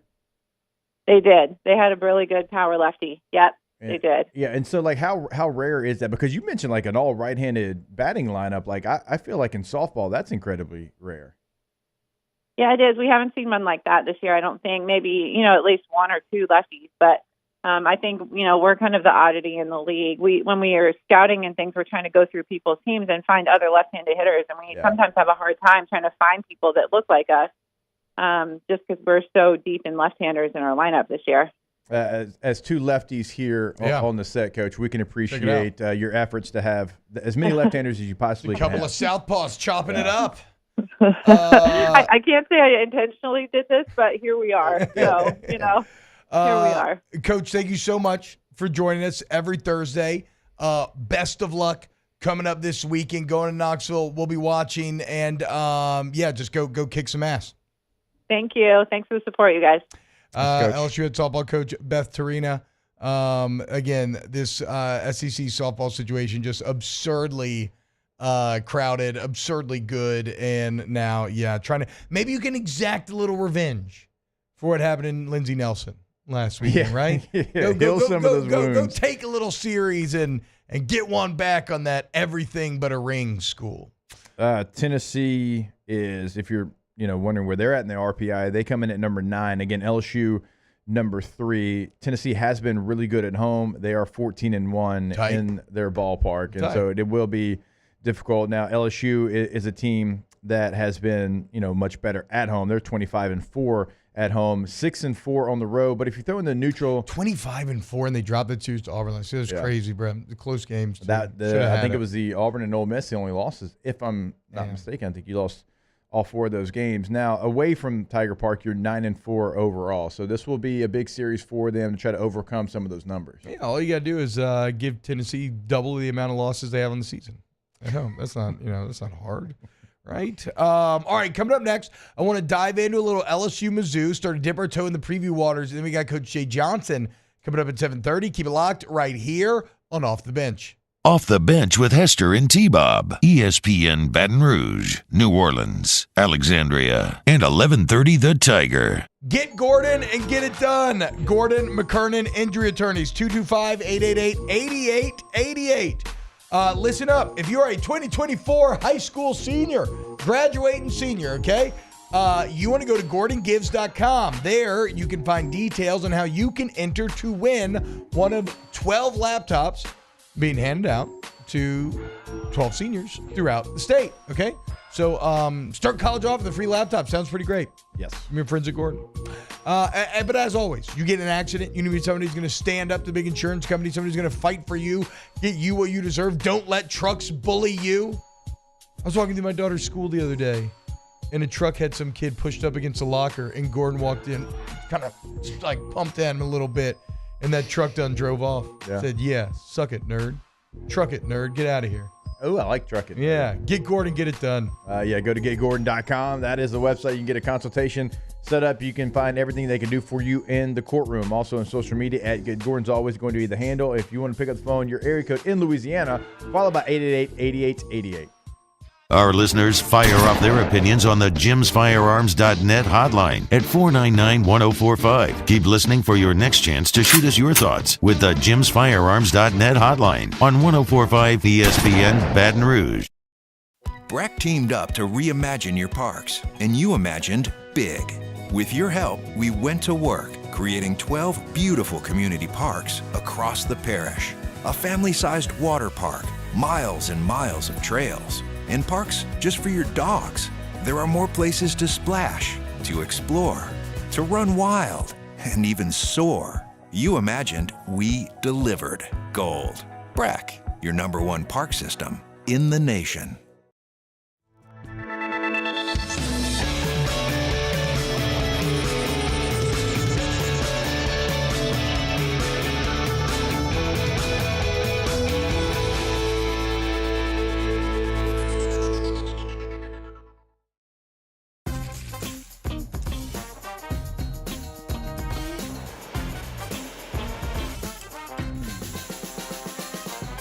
The best kept secret in town is out. Discover Tallulah at the Renaissance Hotel on Bluebonnet.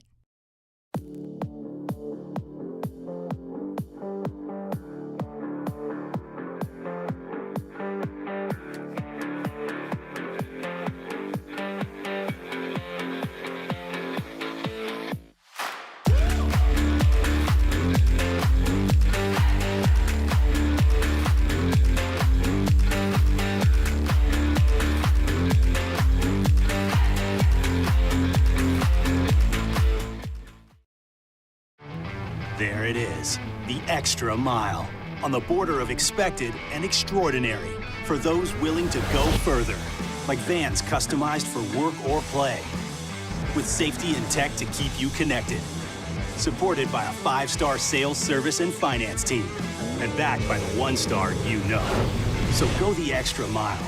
It's never crowded, because so few have what it takes to go there. Mercedes-Benz Vans.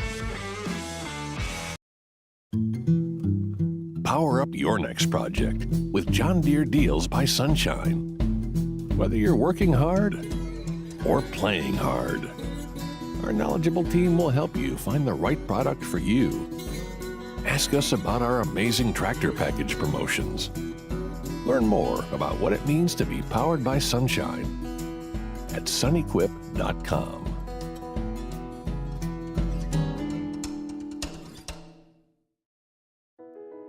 I've been doing business with Luba for 25 years. They're dependable, trustworthy. It's just the attention to detail with our clients. Our folks have years and years of experience.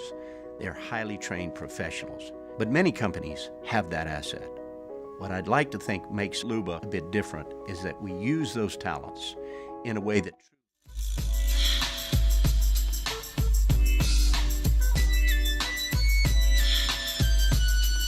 All-Star Toyota presents Off the Bench with Hester and T-Bob. ESPN Baton Rouge, New Orleans, Alexandria, and 1130 The Tiger. All right. There is a picture floating around the internet right now from me and my playing days, and it's pretty damaging. It's damaging. Yeah. It's pretty damning. And Taylor, can you zoom in on photos? First off, just zoom in on my body, because my body looks great. Real quick. First off, it looked like a freaking manly warrior. For all the times that you ask Taylor to do something right then and there, or even if you give him a heads up, sometimes like it takes a little bit. Yeah. He had that picture ready to go so damn fast. Just ready to talk trash. I mean, we just talked about that 30 seconds ago. But as you can see, like if you were just to look at 3/4 of my body, it's probably pretty impressive. But when you get to the bottom, it's a really damaging ankle to foot length ratio. Yeah. I don't know what exactly is going on. Is it a trick of the light? Who's 64 there? PJ Lonergan. That's what I thought. Okay. And that's what normal feet look like. Yeah, so PJ's feet aren't doing you any favors. No, His they left look foot great. looks They like look a great. normal foot to ankle ratio. Yeah. T-Bob. Somebody said, boy, you got hooves. Definitely look hoof-like. Somebody else said, how do you not topple over? Which, to be fair, I probably did a bit too much of it. That's why I didn't make it in the NFL. Oh my God, T. It's the right foot. I mean, the left foot. The right foot looks so tiny. The cleat looks like it's about to burst. It's just an absurd. What size shoe is that? 12. Okay. That would be a 12. Now, I would wear them a little tight. In everyday life, I wear 12 and a half, 13. I would wear my game cleats tight. But yeah. But size 12 is not like a... that's not like a overly small. I think the cankles here are just they're cankosaurs. They're out of control. They're massively thick. So if you see this picture, just please ignore it and do not share, because I've come a long way trying to fix my I was trying to think of what's for feet, like podiatry. Yeah. Yeah, but then pedo. I was gonna say I accidentally almost stumbled into pedo image, which is not what I'm trying to put out there. The bottom line is just don't share that photo, please. Hey, Thank but you won the calf war a couple weeks ago. Yeah, well, I was thinking about the calf war yesterday, and I think I actually kind of lost it. I know, but but kind of not, because he's clearly 5'2" and a bodybuilder. Well, he was also trying really hard. Like, he was standing, he was flexing. In the He gym, was in a car. I was a casual car. Yeah, and the mirrors in the gym make you look more more cut cut I mean, than that's you why. actually That's why you do it, right? So, That's why they have it there. So I think you won. But yeah, I mean, these are my feet look like chodes, little chody feet. Yeah. I mean, the cleats are not doing you favors either, but I think that's my new hoodie. Is I'm gonna get all those other people out of the picture, and it's just gonna be Tiger Stadium background with you sitting there in the distance. I'm actually gonna work on that during the next break. Oh my God, that is fantastic. you can look for a better picture, But I want to show respect to the cleats though. because that's them Boss Sharks, okay? It is. Jeff Boss, legend of the game. Boss Shark, the only cleat I ever wore, probably my entire life, even before I got to LSU. I mean, I wore them all growing up, for sure. The only time it was different was I bought cleats from my friend, used, the Michael Vick cleats. They had mirrors on the bottom. So in theory, the opponent could see you as you were running away from them. Yeah. I did not take advantage of said mirrors. But how many times do you think somebody saw the reflection? Never, not once. There would be no reason for anybody to be chasing me down for anything.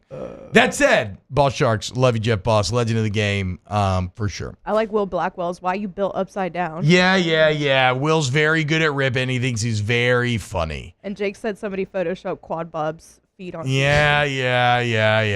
I mean, to be fair, it looks like how a chubby baby's ankles and feet look. A little bit, yeah. Like where the ankle fat is overflowing. Yeah. Yeah, it looks like Harlow's leg, like right now. Like 100%. Little old feet, chubby legs. Yeah. Apologize if you listen on radio. You can go look it up. All right, let's get into some LSU-Mizzou talk real quick before we go to Coach Jay Johnson. So Mizzou right now has been playing a bit better as of late. Okay, they did drop a series last week, but it was competitive. They're 5-10 overall. They started 1-8 though. Okay, so they were 5. So they started 1-8. So they're actually 4-2 in their last 6. They've stabilized the season a bit. That said, Jake, every week we dive into stats. And you know me, I generally start at conference only stats and try to find the weaknesses. And I have not found a more glaring weakness than what you have out of Missouri Tigers. And quite simply, it is just all offensive. They are an awful hitting team. And I mean outlier bad. Batting, and these are all conference only numbers. Batting average, 203 as a team. Yeah. For context, Arkansas is actually second to last, surprisingly. 238. Florida's third at 248. So again, 203, and then just 2 spots ahead of them, you're all the way up to 248. Damn near batting 100. They have by far the worst slugging percentage in the conference. In fact, I believe they've only hit 7 home runs in conference play. That is again by far the worst in the league. They are the only team in the SEC under 300 on base percentage. The only one that doesn't at least crack 3 when it comes on base percentage. They have the least amount of runs scored at just 55. Now, depressingly, LSU second to last. Only 69 runs for the Tigers through half a season. Especially surprising given they've had, they're middle of the pack home runs. Yeah. They've hit 25 conference home runs. It just shows you all the things we're talking about. Been absolutely dreadful when it comes to hitting with runners in scoring position. Mizzou's dead last in hits, ribbies, doubles, home runs. They strike out the most of the conference by far, 184. South Carolina's second at 168. So again, another one where it's not even close. Look, if you want to talk about a get-right game, a gain confidence in your staff going into the second half of this season series, the pitching for LSU has to carry the day here because the pitching for Mizzou is actually not that bad. That's why they've been able to win 5 conference games. They're pretty good there, middle of the pack to upper middle. But hitting the ball, they are just god-awful. Yeah, I'm sitting here and I'm looking at their individual SEC only stats, and they don't have a hitter that's close to 300 right now. I think their home run leader in SEC play only has 2. They only have 7, and correct me if I'm wrong on any of these, but I think they only have 7 total home runs. No, they only have 7 in conference. In SEC play, and so this is a situation where knowing the 2 guys that you're going to have out there on the bump in the first 2 games, you would feel like LSU should have a major advantage. Now, that 3rd game, I cannot speak on that because that has just been all over the place for LSU, and I'm not sure how that's going to play out. Will it be Ackenhausen? Is that going to depend on how the first 2 games play out? We don't know how the schedule is going to look as far as that 3rd game, but in the first 2 games, T-Bob, you should feel really good. Yeah.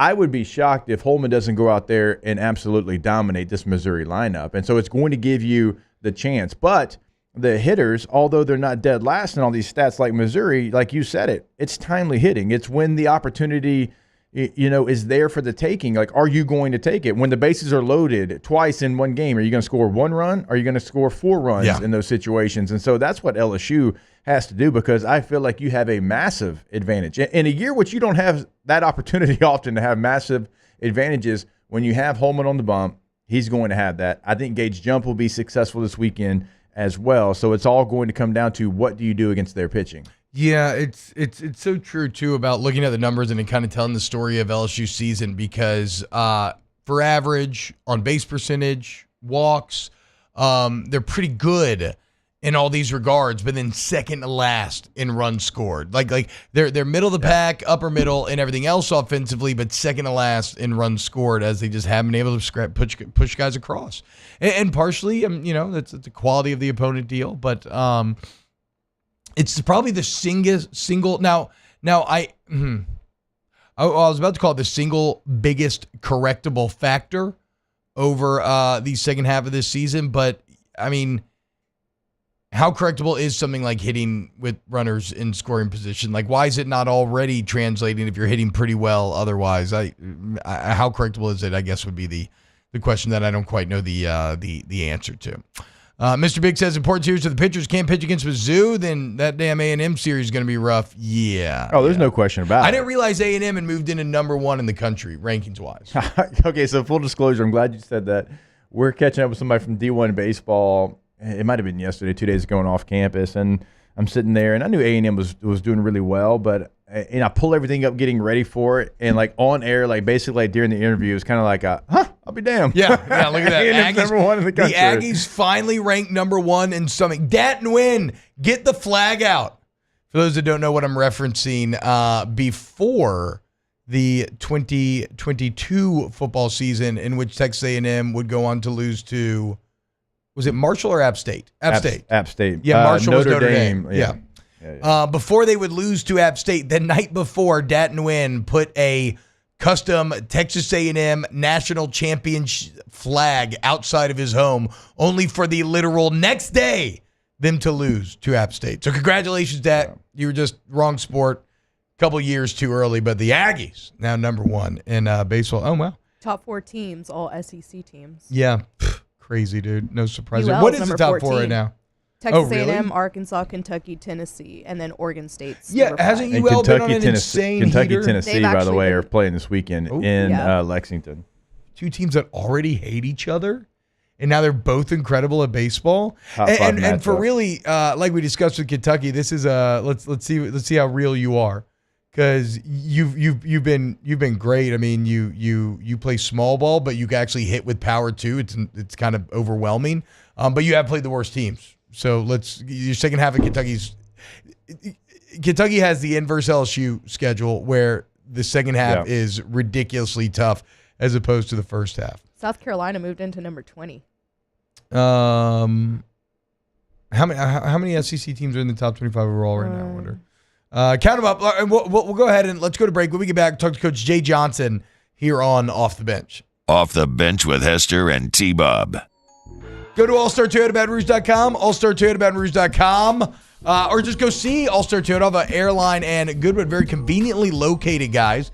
You go deal with a live and local sales team. They can find the answer for you for your vehicular questions. Maybe you want a Toyota certified used vehicle, or you still get great warranty coverage.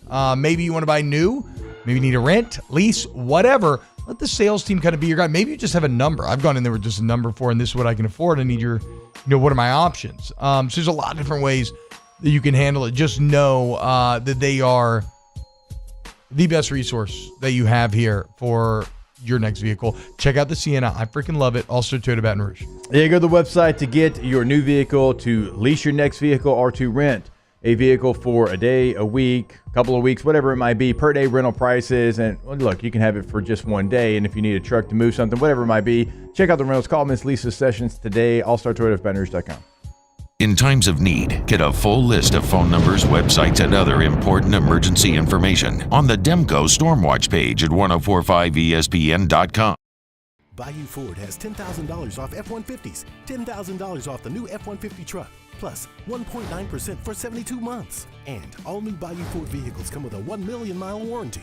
The crew at Bayou Ford is going to do right by you.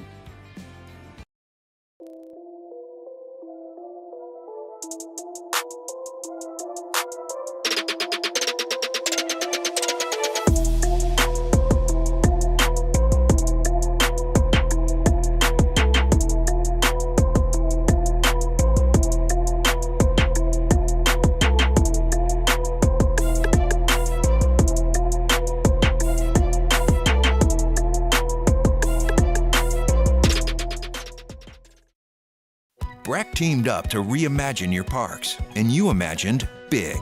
With your help, we went to work, creating 12 beautiful community parks across the parish. A family-sized water park, miles and miles of trails, and parks just for your dogs. There are more places to splash, to explore, to run wild, and even soar. You imagined, we delivered. Gold. Breck, your #1 park system in the nation.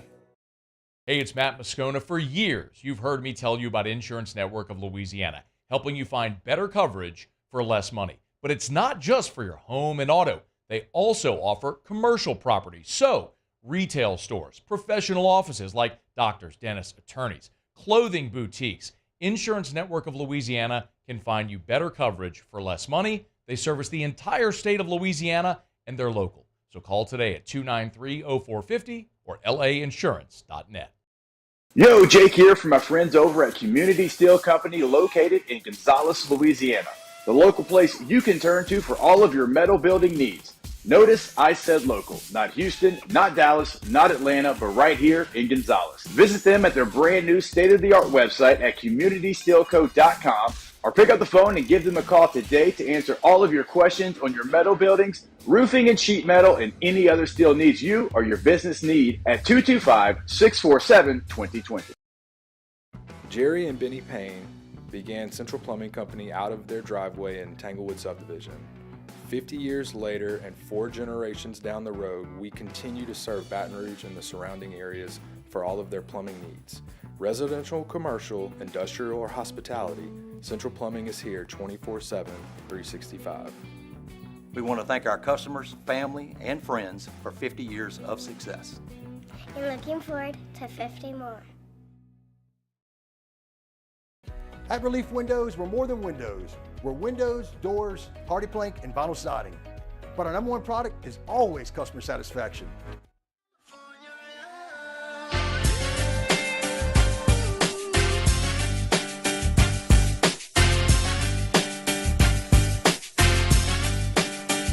All-Star Toyota presents Off the Bench with Hester and T-Bob. ESPN Baton Rouge, New Orleans, Alexandria, and 1130 The Tiger.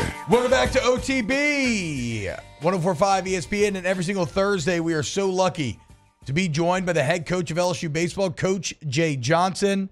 And look, man, it was a rough weekend in Knoxville last weekend. Some things left at the table, if you will. And now, though, the second half of the season is here. A trip to Mizzou looms. And I want to ask you about something that you were discussing, Coach, earlier in the week, which is, like, right now, this is about asking the question, okay, what do these players need? How do I help them? You talked about how it's your only focus right now. You've been having a lot of one-on-one meetings lately with guys. How do you feel this process has gone thus far? Yeah, good to be on with you guys. I think just kind of assessing, having fired a lot of bullets, that haven't worked relative to SEC play. And, again, it's kind of a odd dynamic when you're 20-3 outside of the conference and sitting where we're at inside the conference. Really just trying to help them, and at the end of the day, what I kind of came to is I need to make sure I understand where every player is at, mentally, and I might have my way of doing things. We might have our way of doing things, but it has to be right for this team and the current situation. And just trying to peel it back and, kind of the themes that I've came up with is it's really important for myself and the rest of the coaching staff to be positive, as hard as that is to do, given the current situation, communicate, which I think is a strength of mine and our staff at even at a higher level, and just be ultra consistent, and, they don't feel good about where they're at, and a lot of them about how they've played. But what we can do is focus on what's in front of us, the back half of the league schedule, 3 more non-conference games, and see what we can do, with the rest of this time together to make it productive. And if you look up at the end and, we've created another opportunity for us after the regular season is over, then take advantage of that and just, really focus on what's ahead and try to help them stay in the right mindset. Well, and Coach, it is one of the most, and maybe the answer is as simple as just kind of how the quality of the opponent to start the season. But I mean, you mentioned being 20-3 out of conference, but it kind of goes beyond that. Where if you just look at this team statistically as well, it's a lot of middle of the pack. I guess what I'm getting is there is some disconnect between the quality of this team and the SEC record. Is it? In kind of doing your research, is it a bit of like a stage thing? Like, what do you kind of point at to try to explain how that disparities kind of come about? Yeah, I think a couple of things. I think, again, tough schedule. Yeah. But moving forward, more importantly, is when you play tougher opponents and you have opportunities. And I'm talking, this is on both sides of the ball, and I don't want to sound like a broken record, but like when you have a chance to get off the field with no damage or little damage, we have to do that. And I mean, just taking last Sunday's game, for example, like we got to 2 outs and 2 strikes and had a chance to get off the field and then gave up a 3-run homer and then immediately came back and hit a 2-run homer. Well, if you don't give up a 3-run homer and all stays the same, now you're ahead versus you're still chasing 2 runs. So just what I would call those key moments, inflection points in the game, just being better, our pitchers getting us off the field and, a hitter being able to slow down and take a quality at bat. And that one, again, is really tough for me because that is a hallmark of our teams and offenses is cashing in when you get opportunities. And we haven't done that. And so we're going to keep working on it and tap into, okay, what do we do well? We have some power. So when we get a mistake pitch, we have to drive it. And we have to try to get more guys to third base with less than 2 outs so we don't necessarily need a hit. Like, again, it's a Tuesday game, but, your best player came up twice. The man on third, less 2 outs, cashed in both runs. Yeah. We won the game by 3. So looking at all those things, but I think the crux of it is trying to get on the same wavelength of the players. And right now they really need our help, to stay positive and, let them play as free and easy as they can. And at least at the end of it, they'll know that they were treated well and we can look back at the results and then make our decisions what we're doing from there. Coach, when you joined us last week, you mentioned there was going to be probably some guys and maybe some different spots and some bigger spots than they've been in their career in that series against Tennessee. And a guy that to me looked like he went out there and competed at a high level was Aiden Moffitt. Like, so of the guys that were kind of new in those positions, how did you think they handled being on the road in the SEC? I think they did great. And I'm glad you mentioned Aiden. I think he's one of the most talented players on our team. I've been really impressed, pleased with his ascent, if you will, over the last 6 weeks. He's kind of continuing to jump over hurdles that he needs to be where he wants to go. And I think he's one of the more talented pitchers in our program. They're starting to pitch like a good pitcher, and we're going to continue to go to him. And, he did get us off the field on Friday. He had a great inning on Sunday. Christian Moore, who I believe is one of the better players in the league, hit a home run over a very short fence in left field. And we navigated that lineup, honestly, pretty good for, more than about 2 3/4 of the games last weekend. And I think Aiden was a big part of that. I was glad we were able to get him a blow and not use him on Tuesday. And he'll be out there again this weekend. Well, and Coach, we talked about really, one of the key things from a fan perspective that I'm watching right now is like, okay, who's going to fight, right? Like who gives a damn? Who's still going to be showing up, and who can you start to get excited about, not just in the immediate future, but more long-term future? And maybe nobody is representing that better right now than Ashton Larson. How nice has it been to see this young man kind of through this adversity find a way to have so much success here?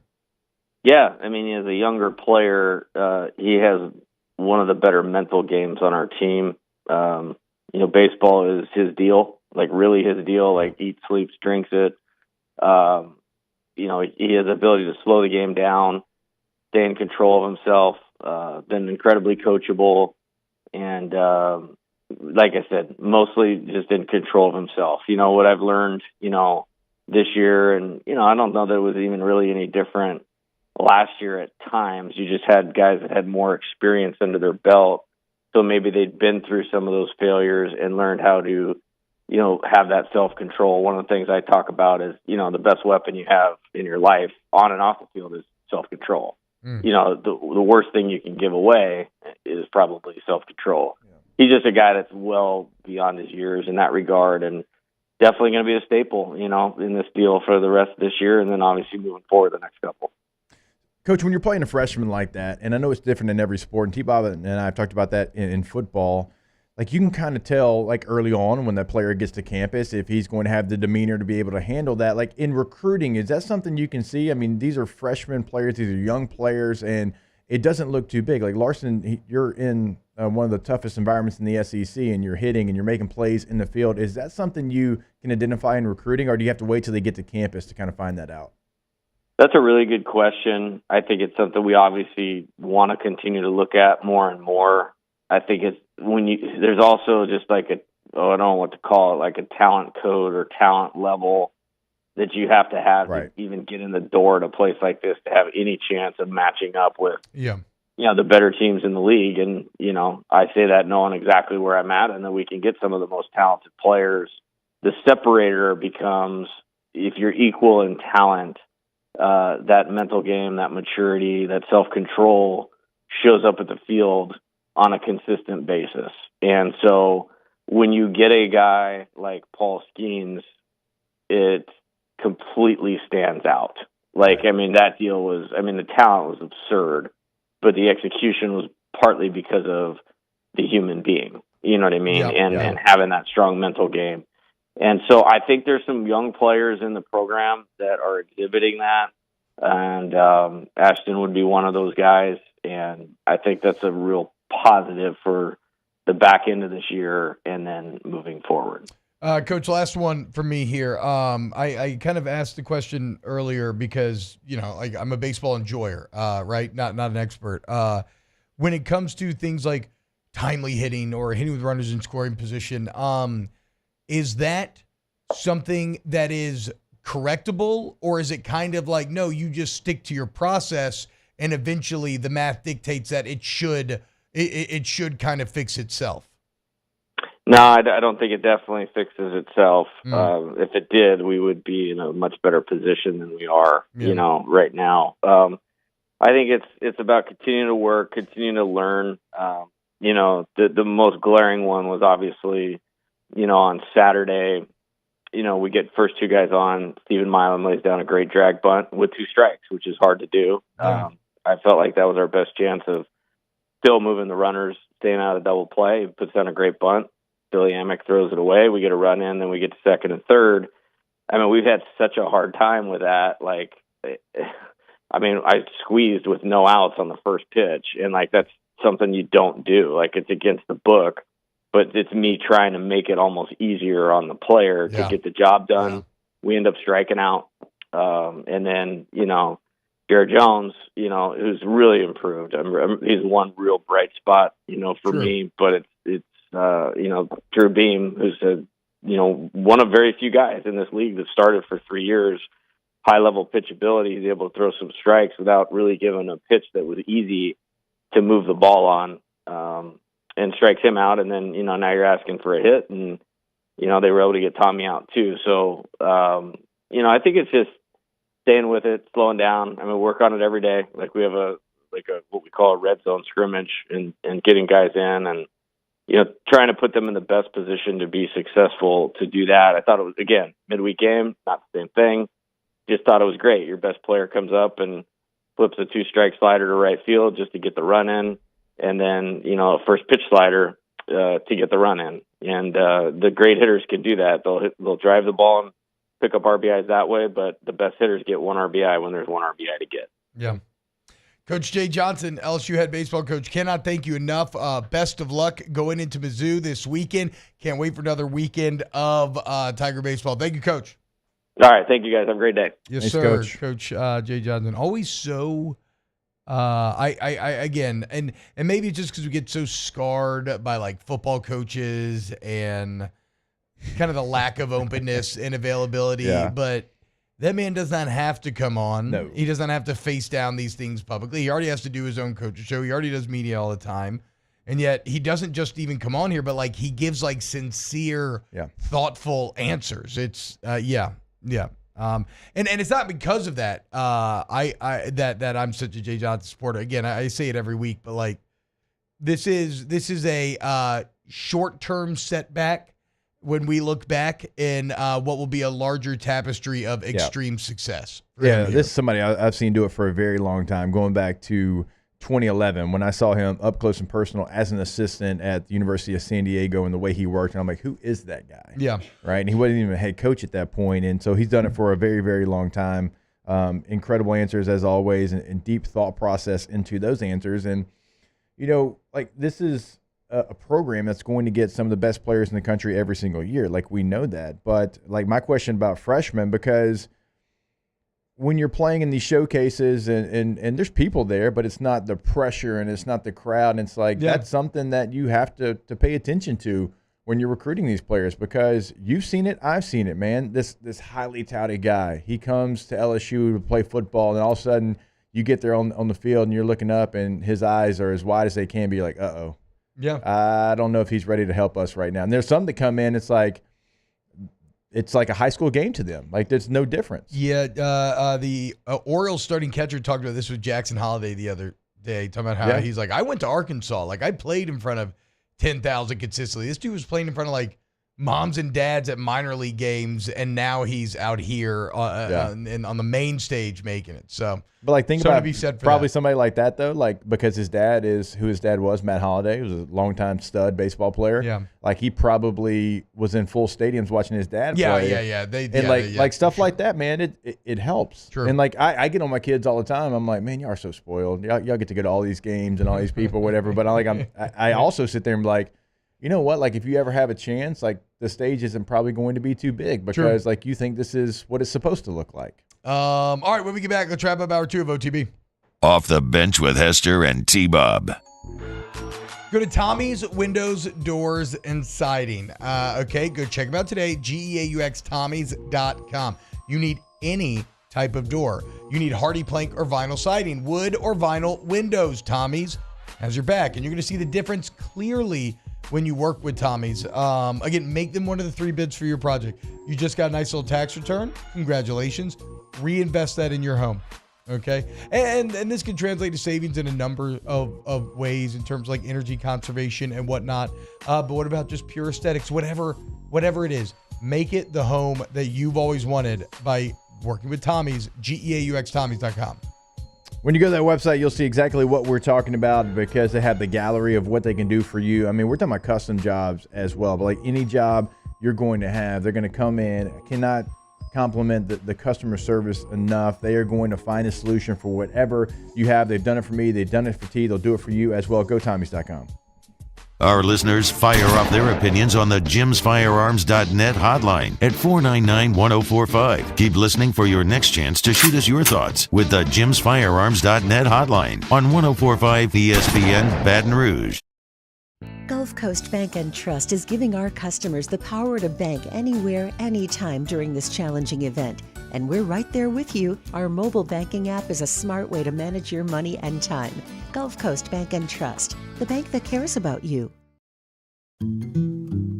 Power up your next project with John Deere Deals by Sunshine. Whether you're working hard or playing hard, our knowledgeable team will help you find the right product for you. Ask us about our amazing tractor package promotions.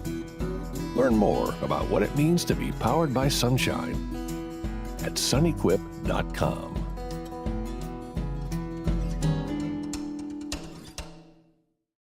Bayou Chrysler Dodge Jeep Ram is taking $11,000 off the new 23 Dodge Charger. We're open for business in our beautiful new showroom and taking $11,000 off the powerful new Charger. All new Bayou vehicles come with a 1 million mile warranty. The crew at Bayou Automotive is going to do right by you.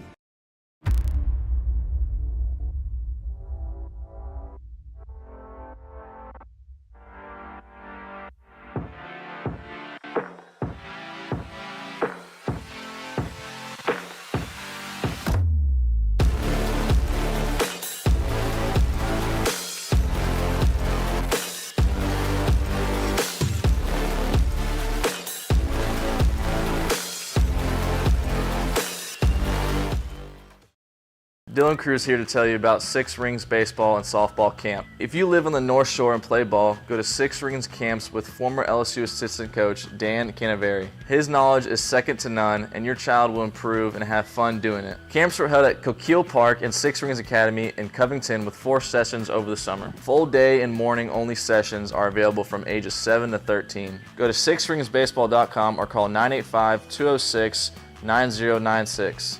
Learn the game to love the game. I've been doing business with Luba for 25 years. They're dependable, trustworthy. It's just the attention to detail with our clients. Our folks have years and years of experience.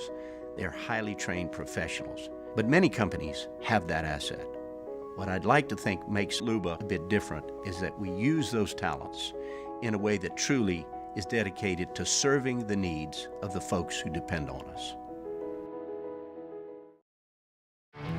There it is, the extra mile, on the border of expected and extraordinary for those willing to go further, like vans customized for work or play, with safety and tech to keep you connected, supported by a 5-star sales, service, and finance team, and backed by the 1-star you know. So go the extra mile. It's never crowded, because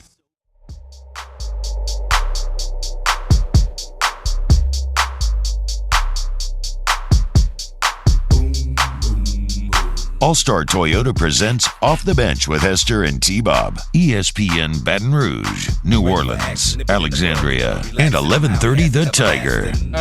Yeah, that was backup catcher James McCann that had the quote about Jackson Holiday that I was referencing. I mean, you didn't have to give the depth chart. You didn't say starting catcher for the Baltimore Orioles. You just said catcher. Oh, you knew ball champ trying to correct me, talking about Adley Rutschman or whatever his name is. Beaver. Okay. Champ act like he knows ball. Yeah, get the hell out of here, dude. Knows some balls he knows. Baltimore has one catcher that matters. Get out of here, champ. Take the L. Oh, God. So you're a big team guy, huh, champ? Or are you individual? I thought baseball was a team game. Nobody means James McCann when they say Baltimore catcher. Okay, look, you take that up then with Tim freaking Kirkshin, okay? Because here's how the article reads. He looks like he's 12, he acts like he's 30, and he's handled it all beautifully. Baltimore Orioles catcher James McCann said. Oh, I'm sorry. Are you calling Tim Kirkshin wrong about the MLB? You know, one of the hardest Are you an idiot? One of the hardest things to do in all of professional sports is get vested in Major League Baseball. It's incredibly hard. Like, I've talked with Todd Walker about this because he got to year 10 and he's like, all right, I can retire now.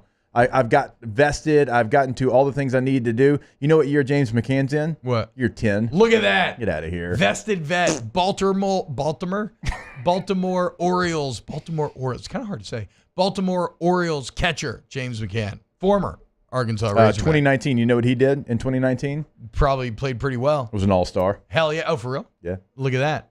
Nerds. Uh-huh. And y'all know ball. Yeah, get out of here. So look, like we're getting out with LSU baseball though. If it's I think you cannot worry yourself about the larger pictures of what, like, will you make the playoffs or not? You know, and I think you could hear Jay Johnson basically talking about that just now in the interview, where this is the first time that it was kind of like, look, man, we just gotta play and then look up at the end and see where we're at. It's like I have a very kind of intimidating few days coming up, right? Just like a lot of life responsibilities. I got to officiate my brother's wedding next week. Like, my wife's got to leave town because her little sister's going to be having a child soon. And it was like one of those deals yesterday where we're sitting there kind of playing the next few days, and I'm like, wow, I feel overwhelmed. So do you know what I'm going to do? I'm going to look down at my feet, and I'm just going to look a foot in front of me for the next 7 to 8, 10 days. And then I'll look up, and it'll all be good, and it'll all be done. In that same way, like, that's what LSU baseball needs to do. That was very thoughtful of you.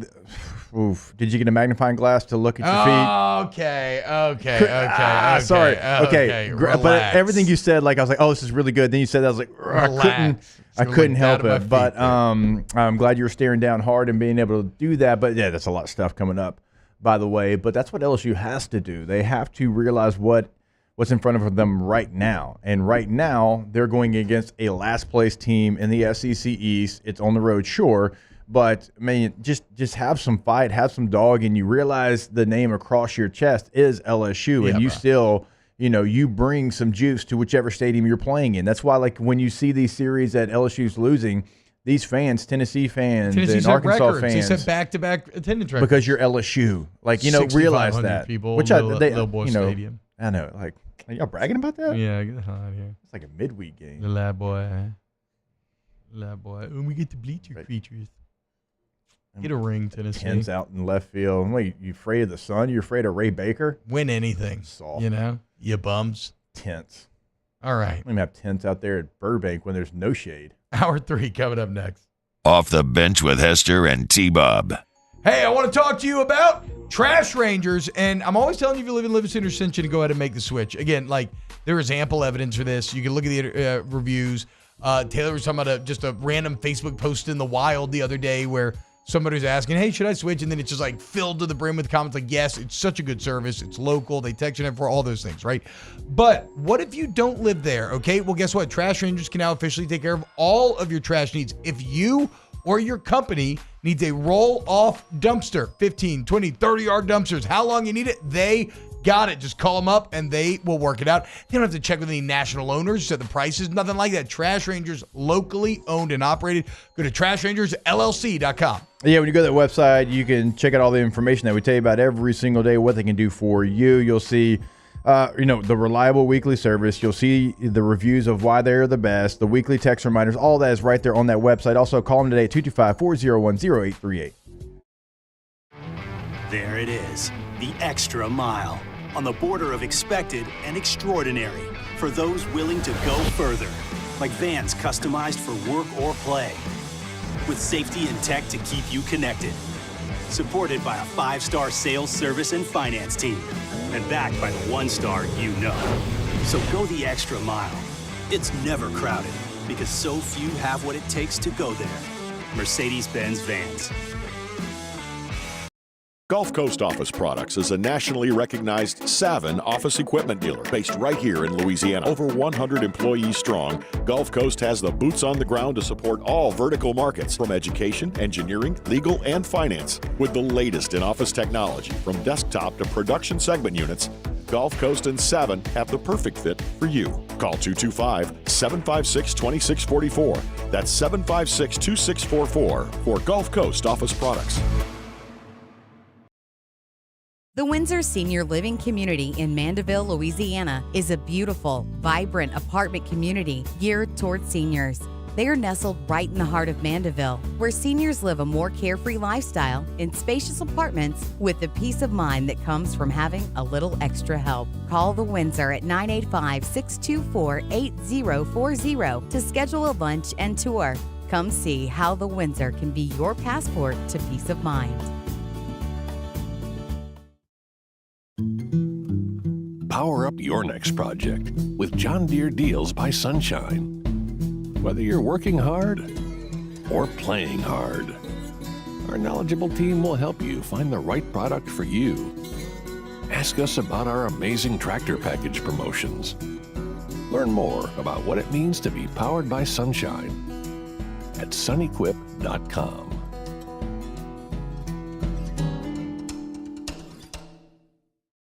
Electricity is all around us, and our families depend on it.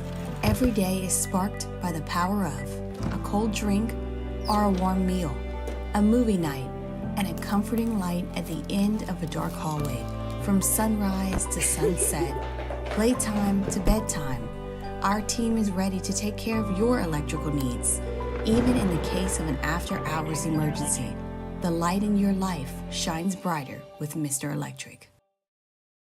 Breck teamed up to reimagine your parks, and you imagined big. With your help, we went to work, creating 12 beautiful community parks across the parish.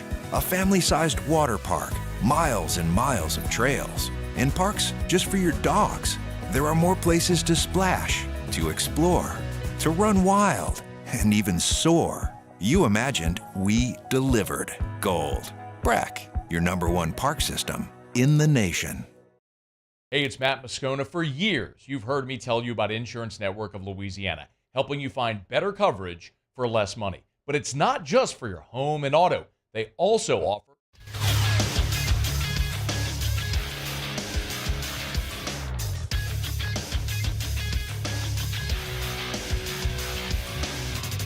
Good morning. It's 9 a.m. here on Thursday, April 18th. Today in Baton Rouge, you can expect cloudy skies with a high of 86. In hour 3 of today's show, we'll talk some New Orleans Saints and continue our NFL talk. If you missed hours 1 or 2 of the show, you can catch them in the on-demand section at 1045ESPN.com. You can also follow us on Twitter or Instagram at OTB_ESPN and watch us on YouTube at the 1045 ESPN channel. Hour number 3 of Off the Bench, live from the Mercedes-Benz of Baton Rouge studios, starts now. Let we go! All-Star Toyota presents Off the Bench with Jacob Hester and T-Bob Hebert. Yeah! Off the Bench with Hester and T-Bob. Hey, they said I got to come off the bench. All-Star Toyota presents Off the Bench with Hester and T-Bob. Yo, yo, yo.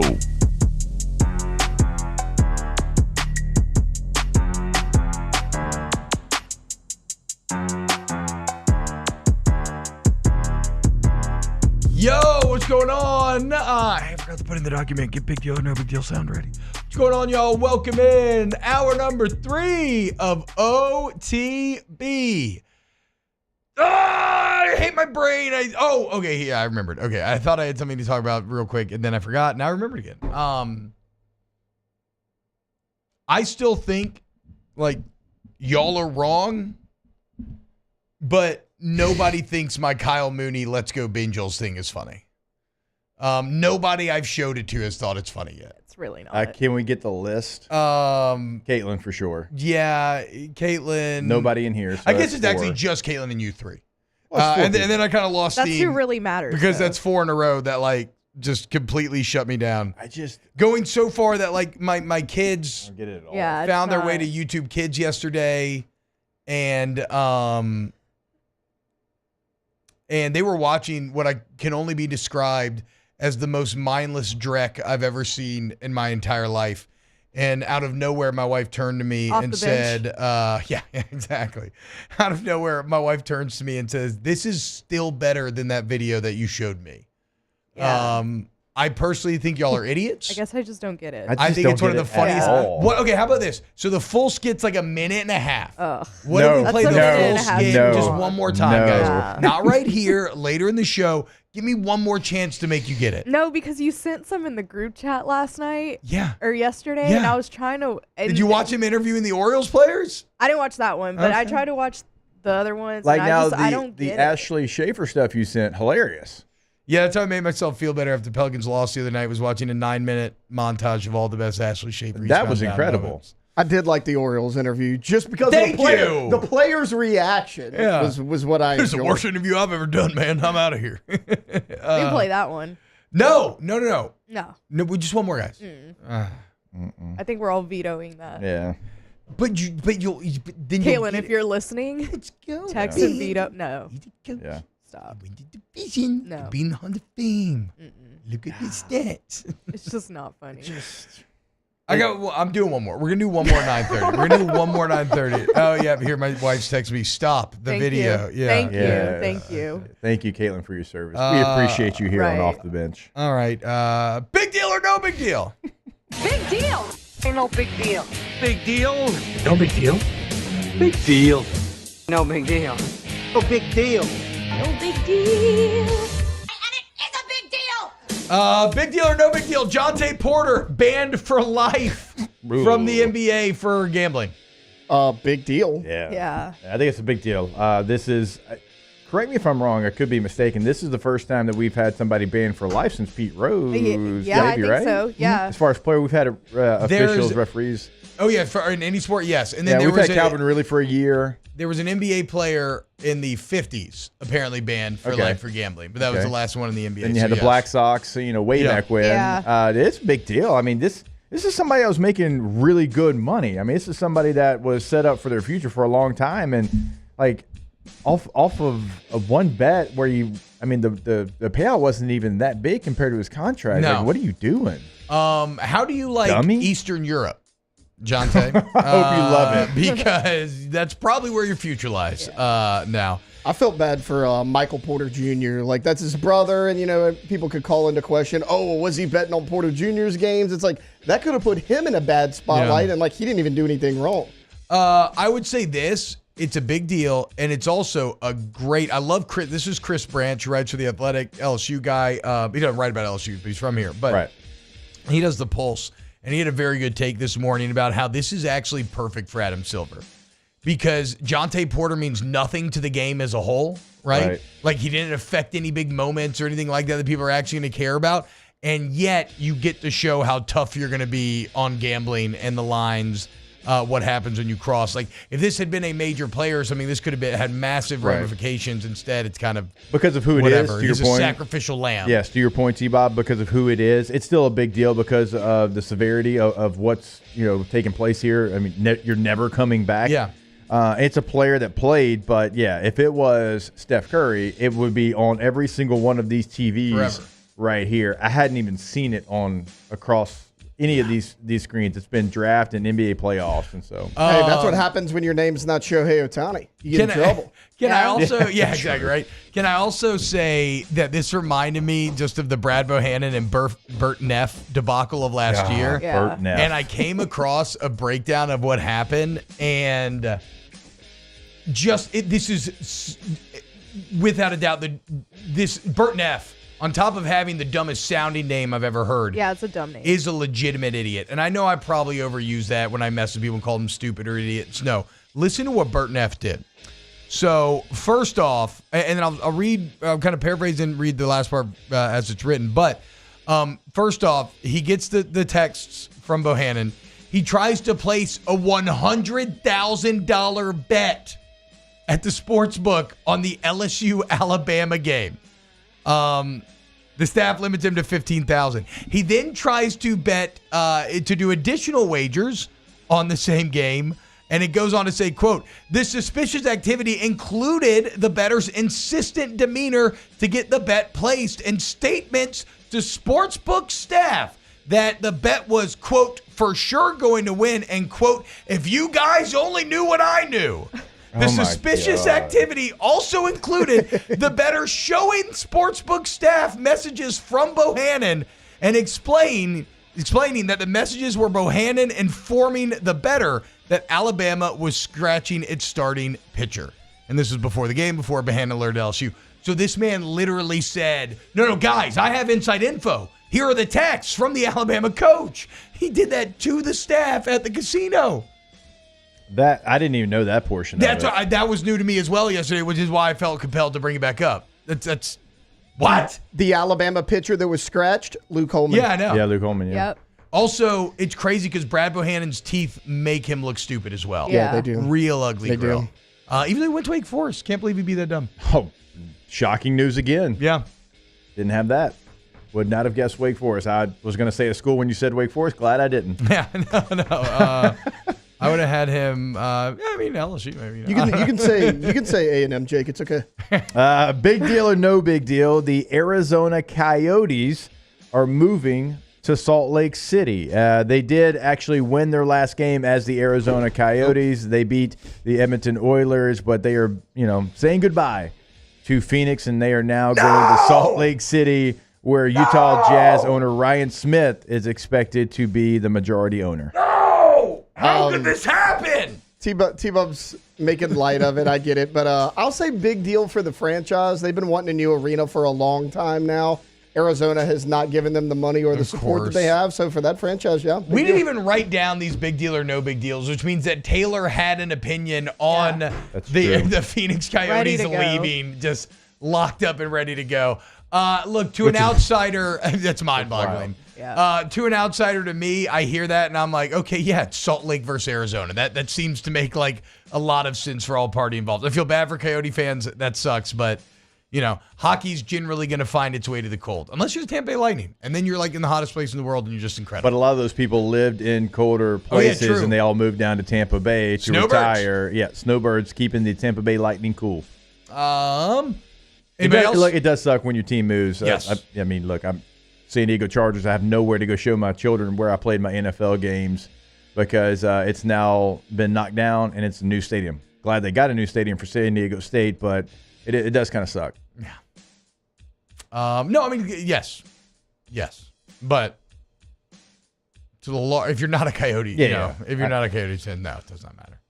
I'm trying to think who's even like a great. I can generally name like one great player from each team that I at least loved growing up when I went through a hockey phase. And I mean, historically, that's got to be like one of the worst. I don't have anybody off of Phoenix. I can't name a single player. Because where did they move from? They moved no to idea. there. No idea. I saw the Atlanta Thrashers come and go. That was a bit disappointing. They were tight when they had. I forgot about Ilya that. Kovalchuk and Danny Heatley. Danny Heatley. How about that? Wow. How about that? Wow. Danny Heatley. They were the Winnipeg Jets, which now have come back. I think they might have been the Thrashers. Yes, the Thrashers became the Jets. The Jets became the Coyotes, and I'm going to assume they're not going to be the Salt Lake City Coyotes, although they kept the Jazz, and there's not a jazz club in Salt Lake City. What if they just make him the Jazz? Or the Brass, take the New Orleans. Yeah, exactly. The Kingfish. Like, what? Yes. Okay, big deal, no big deal, guys. What do you got? I don't think I have anything. Okay, great. Perfect. Excellent. Well, you forgot to put it in the dog. Okay. Whoa. You told me right now. Whoa. Shots fired. Hold up. Wait a minute. Can you find an angle on bad corner advice? Didn't Ryan Garcia get busted doing coke or something? No, but I was going to say, big deal or no big deal, we didn't get to talk about it. Conor McGregor and Michael Chandler are going to face off UFC 302 coming up in June. I mean, as someone who is very, very fight ancillary, I would say, like, I every now and then dip my toe in. Like, Conor's one of the few guys that has gotten me to watch multiple of his fights because of the entertainment factor. Last fight I don't was know when he a lot about Chandler. Broke his leg against Dustin Poirier. That was his last fight. Yeah, that was pretty gross. Yeah. Are they going to fight on the same card as Poirier? Yeah, Poirier and Islam. I mean, I don't know like what you real fight heads think about Conor now at this point in terms of form and everything else, but I'll show up for Conor. I think he has a chance. If Dustin beats Islam, wins a belt, could that be the last time we see Dustin? So he was on with Theo Vaughn, and he was saying that he still feels really good, and he doesn't. Well, I mean, he's still thriving. Yeah, and he doesn't. He says he doesn't have any plans or set amount of matches. I don't think that he would retire if he beat Islam. It's such a violent sport. These guys sometimes last like a shockingly long time. Oh yeah. Like fighting into your 40s. It's like some of these guys though, like. This is gonna sound so weird. They take punches better than others. Yeah. And Dustin Poirier feels like that kind of fighter. Like he looks the same as he did a decade ago. Yeah. Basically. Like, you know what? Like there's no really change in his body. Like if I went through that, like if you went back and like looked at my rookie year in the NFL compared to my last year in the NFL, like just walking and jogging and the way your body moves, it looked different. But not with Poirier. No. He says he'll feel it. He doesn't have like a set, I'm going to retire. If I get the belt, I'm going to retire in this many fights. I think he said he has 5 left on his UFC contract. Oh, wow. Yeah. True. It's a lot of work staring down. Think about preparing for 5 fights. Like, oh my God. Islam's probably, is the biggest challenge right now. But yeah. Taylor, big deal, no big deal. Yeah, I got one. This is right up Jake's alley. So the Los Angeles Chargers have signed J.K. Dobbins to a 1-year deal.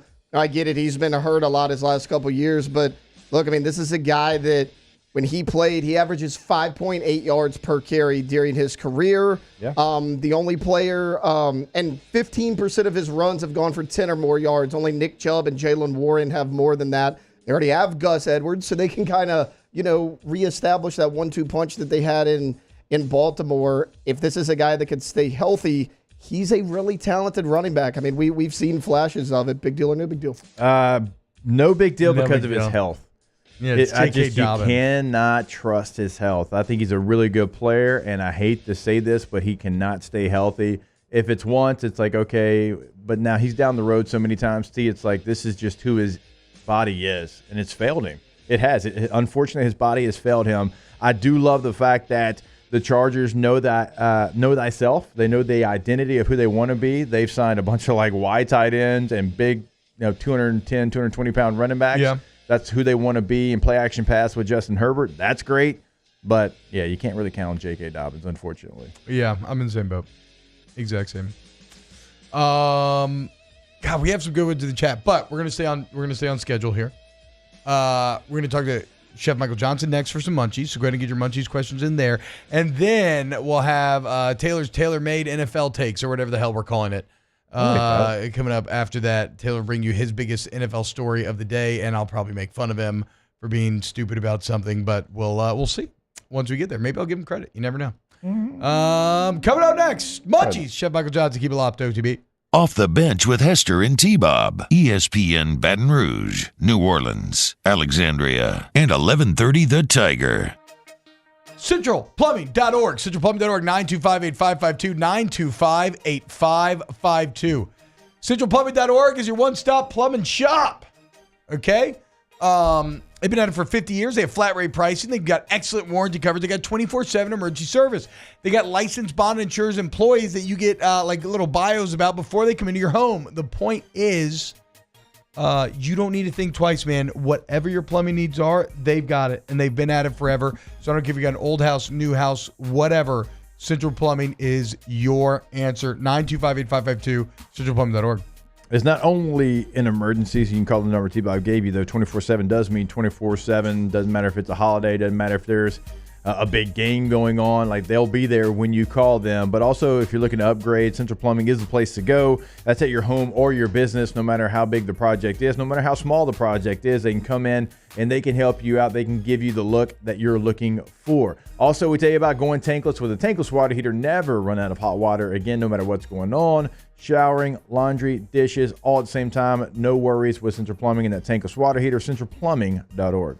In times of need, get a full list of phone numbers, websites, and other important emergency information on the Demco Stormwatch page at 1045ESPN.com.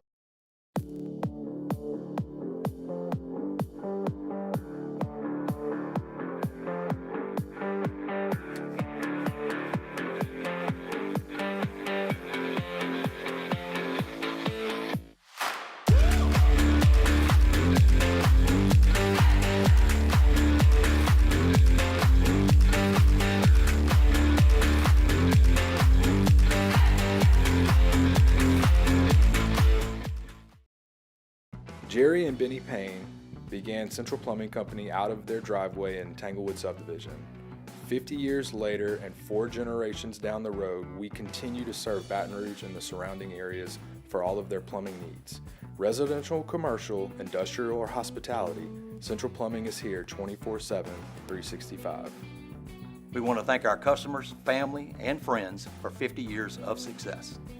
And looking forward to 50 more.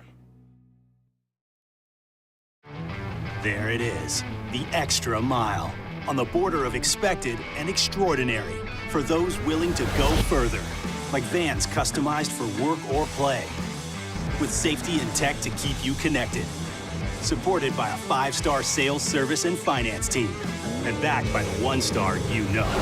So go the extra mile. It's never crowded, because so few have what it takes to go there. Mercedes-Benz Vans.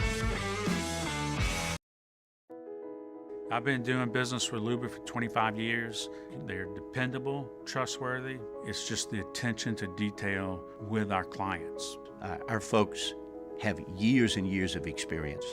They're highly trained professionals, but many companies have that asset. What I'd like to think makes Luba a bit different is that we use those talents in a way that truly is dedicated to serving the needs of the folks who depend on us. Dylan Cruz here to tell you about Six Rings Baseball and Softball Camp. If you live on the North Shore and play ball, go to Six Rings Camps with former LSU assistant coach Dan Canaveri. His knowledge is second to none, and your child will improve and have fun doing it. Camps are held at Coquille Park and Six Rings Academy in Covington with 4 sessions over the summer. Full day and morning only sessions are available from ages 7 to 13. Go to sixringsbaseball.com or call 985-206-9096. Learn the game to love the game.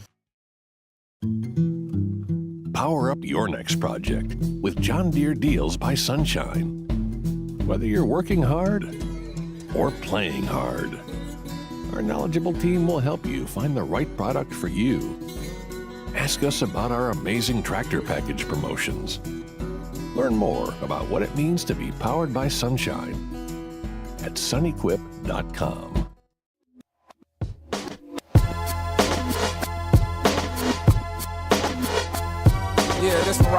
All-Star Toyota presents Off the Bench with Hester and T-Bob. ESPN Baton Rouge, New Orleans, Alexandria, and 1130 The Tiger. Yo, what's happening, y'all? Welcome back, OTB. Get your Munchies questions in the chat. Because right now, it's time for everybody's favorite segment every week, and that is our segment with Chef Michael Johnson, executive chef for LSU Athletics. Chef, what's going on, man? I apologize. I cannot report back on the Hasselback potatoes yet because I have not made them yet. I keep forgetting to. I know. I do have the one culinary thing that has been standing out to me is actually nothing that I'm doing, but I'm kind of addicted, and it's buying fresh noodles. I've been getting my noodles from Canatella's, and the amount of change that it makes is like actually shocking. It really is. The texture is different. The quality is different. Like the whole the experience is different. And, it actually takes a little bit. Like if you're used to buying dried noodles, some people find it so different that they're not they don't enjoy it. Oh, but wow. I don't know. For me, it's like grandma making noodles for me at home. It's just a more quality product. I'm addicted. I mean, I find it really tough. Like, it's just a simple spaghetti, right? If I'm making like spaghetti and meat, like put some ground beef and some like red sauce or whatever, right? But I mean, you get some quality ground beef, you get them quality noodles, and it's just a different level of meal. So are you cooking your noodles in your sauce a little bit? So yes, so I am doing. So I'll kind of get the meat to where it's like pink or kind of almost done, right? And then I'll get rid of most of that grease. Then the red sauce goes in the cast iron, heat that up. And then, yes, I'll put the noodles, when I get that hot and the noodles are almost done, I'll finish cooking the noodles in the sauce, and I'm adding like half a cup of pasta water in there. Oh, man, that's it right there, buddy. So, yeah, we've been refining this spaghetti technique, Chef. Gosh, my guys got it, man. That's awesome. Let's go, dude. Yes, I'll take it. Okay, hashtag Munchies. Sorry, I was trying to let people fill in some questions too. My parsley plant is growing out of control, and I need to find ways to use it. Anything I can cook with it? What is it now? Parsley. Gosh, I mean, we use parsley for just about any dish that we use. I mean, a lot of Italian cooking. Not only that, a lot of people will chop parsley and then try to store it in the refrigerator without rinsing it. And if you're going to mince parsley, you need to rinse the chlorophyll out of it so that it stores and lay it out flat, and put it underneath a cool, like wet napkin so that it stays longer. Because once you chop with a knife blade, it starts bursting cell structures. Like if it sits in that chlorophyll liquid that is released, it'll go bad and rancid a lot quicker. So that's one. Like you can get a lot of shelf life out of it. But two, share it with your friends, take it to work, give it away. You know what I mean? Like, just don't waste it. That's the thing. We put fresh parsley in our red sauce. We put it in our pizza sauce. We use it for garnish. Is it flat leaf or curly leaf? I'm not sure. He did not say. He just said his parsley plant was growing out of control. It's funny. Hashtag Munchies. Where'd it go? Okay. I got one. Okay, go ahead. Chef, would you consider doing a cooking class? I used to do a lot of cooking classes. The cooking classes that I do nowadays are specifically for my athletes. I mean, I'm a father of 3 as well, and so my free time is consumed by athletes or children, and frankly, they're all my children. Right? Just to go back to parsley pesto is really good. Like making a parsley pesto is exceptional. Okay.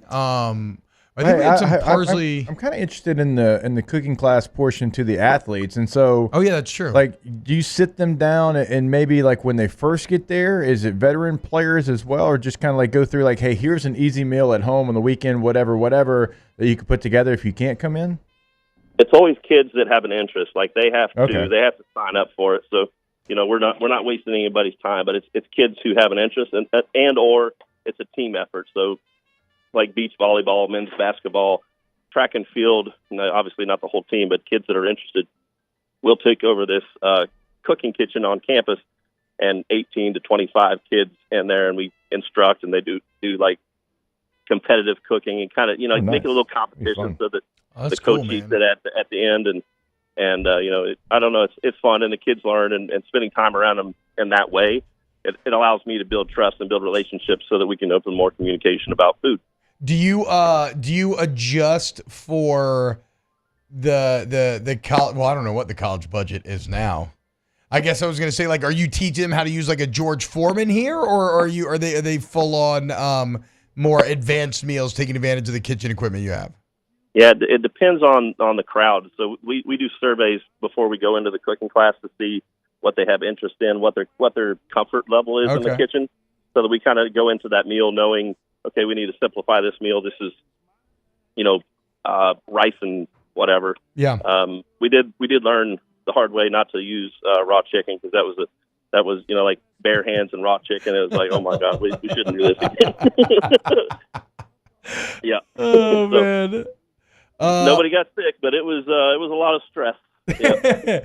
Hashtag I'm a serial hand washer during, especially dealing with chicken every time I touch this. Hashtag Munchies. How many garnishes is too many garnishes? A garnish needs to complement or contrast the plate. A lot of people just throw microgreens on a plate and call it a day. And if the microgreen is not, the flavor profile is off, or it doesn't complement or contrast, it throws the entire dish off. So I think it needs to be tasteful. One for me, or 2 at the most. But it also has to be edible. A lot of people will put nonsense on a plate, but a garnish has to be edible to go on the plate. Hashtag Munchies. Best thing to serve at a bachelor party for the boys at the beach. No barbecue. Rice. You got to have something in there to keep the stomach full. Yeah. I don't know. I like grilling on the beach, but if you're on the beach, fresh seafood just screams. Like do a ceviche or something like that. Ooh. Hashtag Munchies. Do you prefer RB&R or do you prefer red beans and rice to be thick or thin? Thick. I don't puree the beans to thicken it up. I like cooking them until they cream themselves.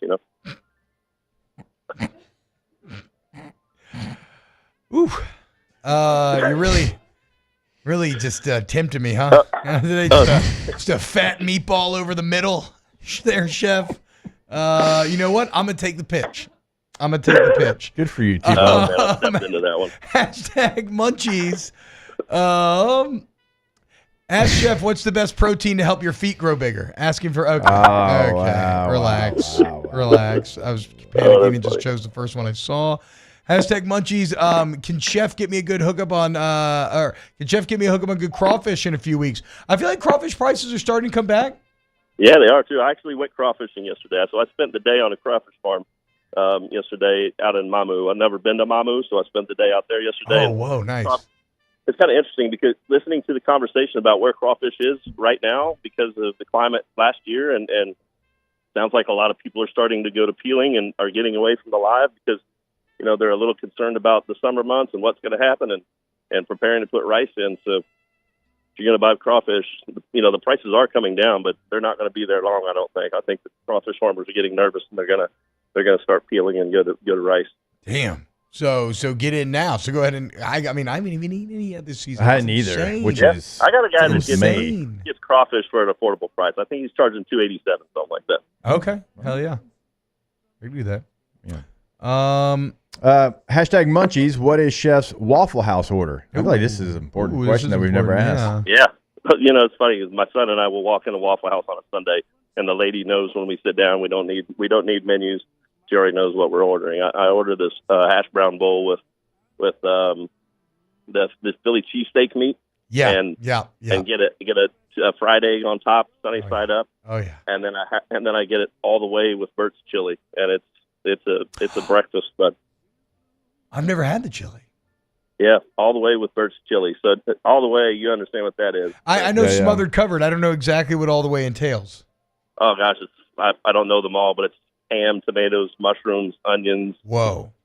Cheese, jalapenos, and then Bert's chili. I mean, Chef, does that come with a diaper? I mean, Chef, hey, you keep talking like this, I'm going to end up like one of them red beans you were talking about. Jeez.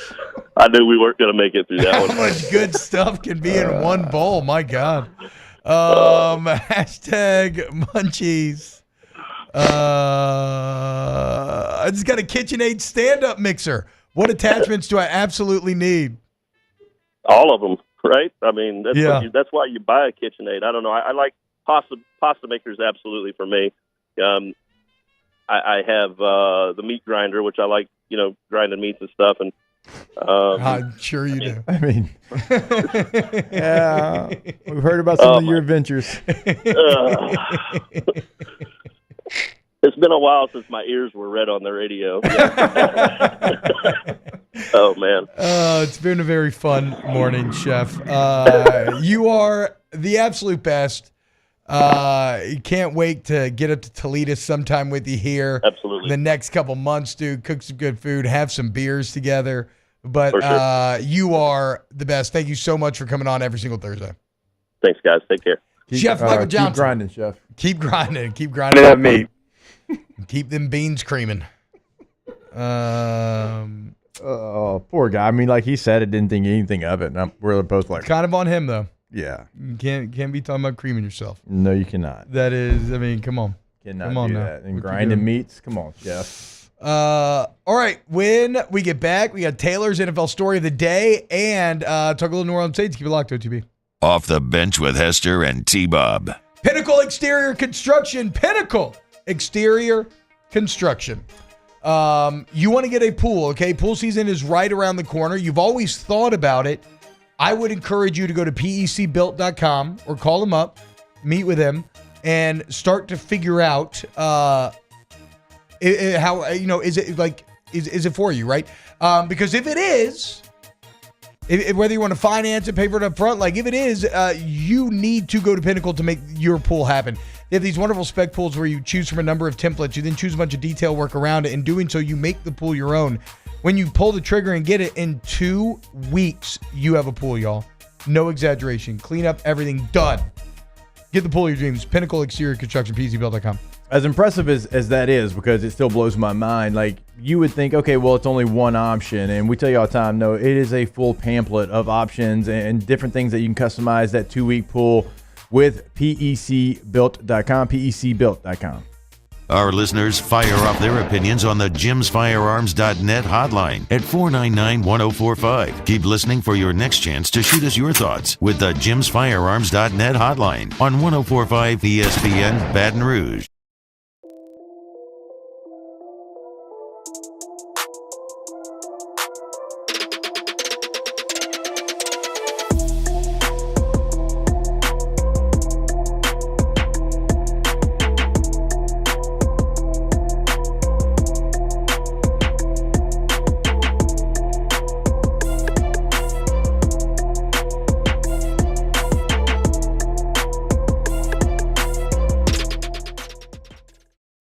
Electricity is all around us, and our families depend on it.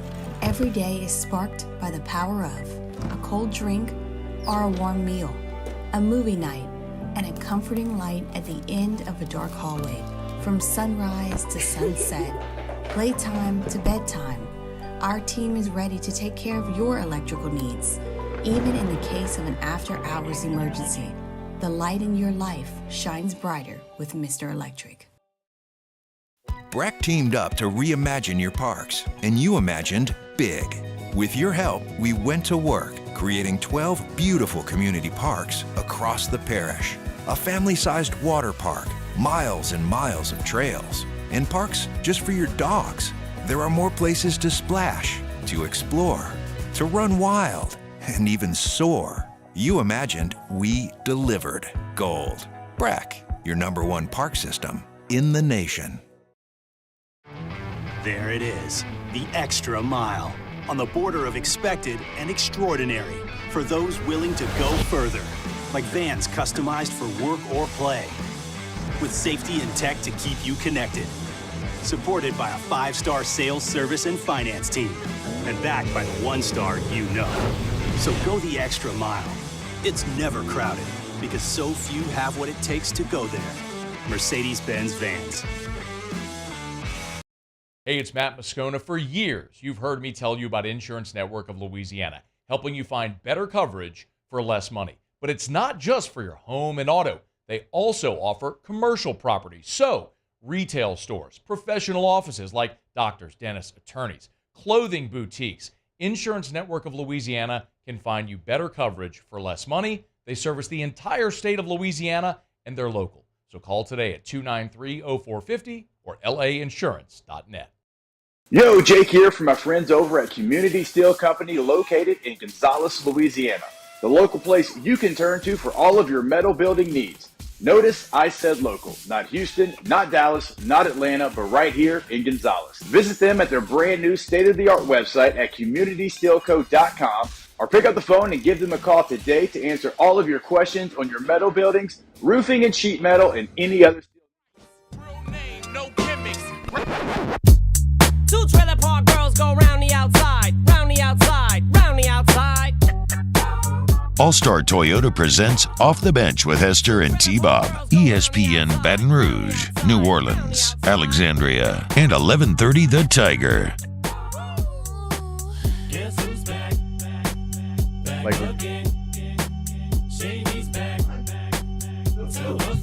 Up there, that's just a wild person to see in real life. I mean, seeing a president in real life was pretty overwhelming. Wait, who are we talking about?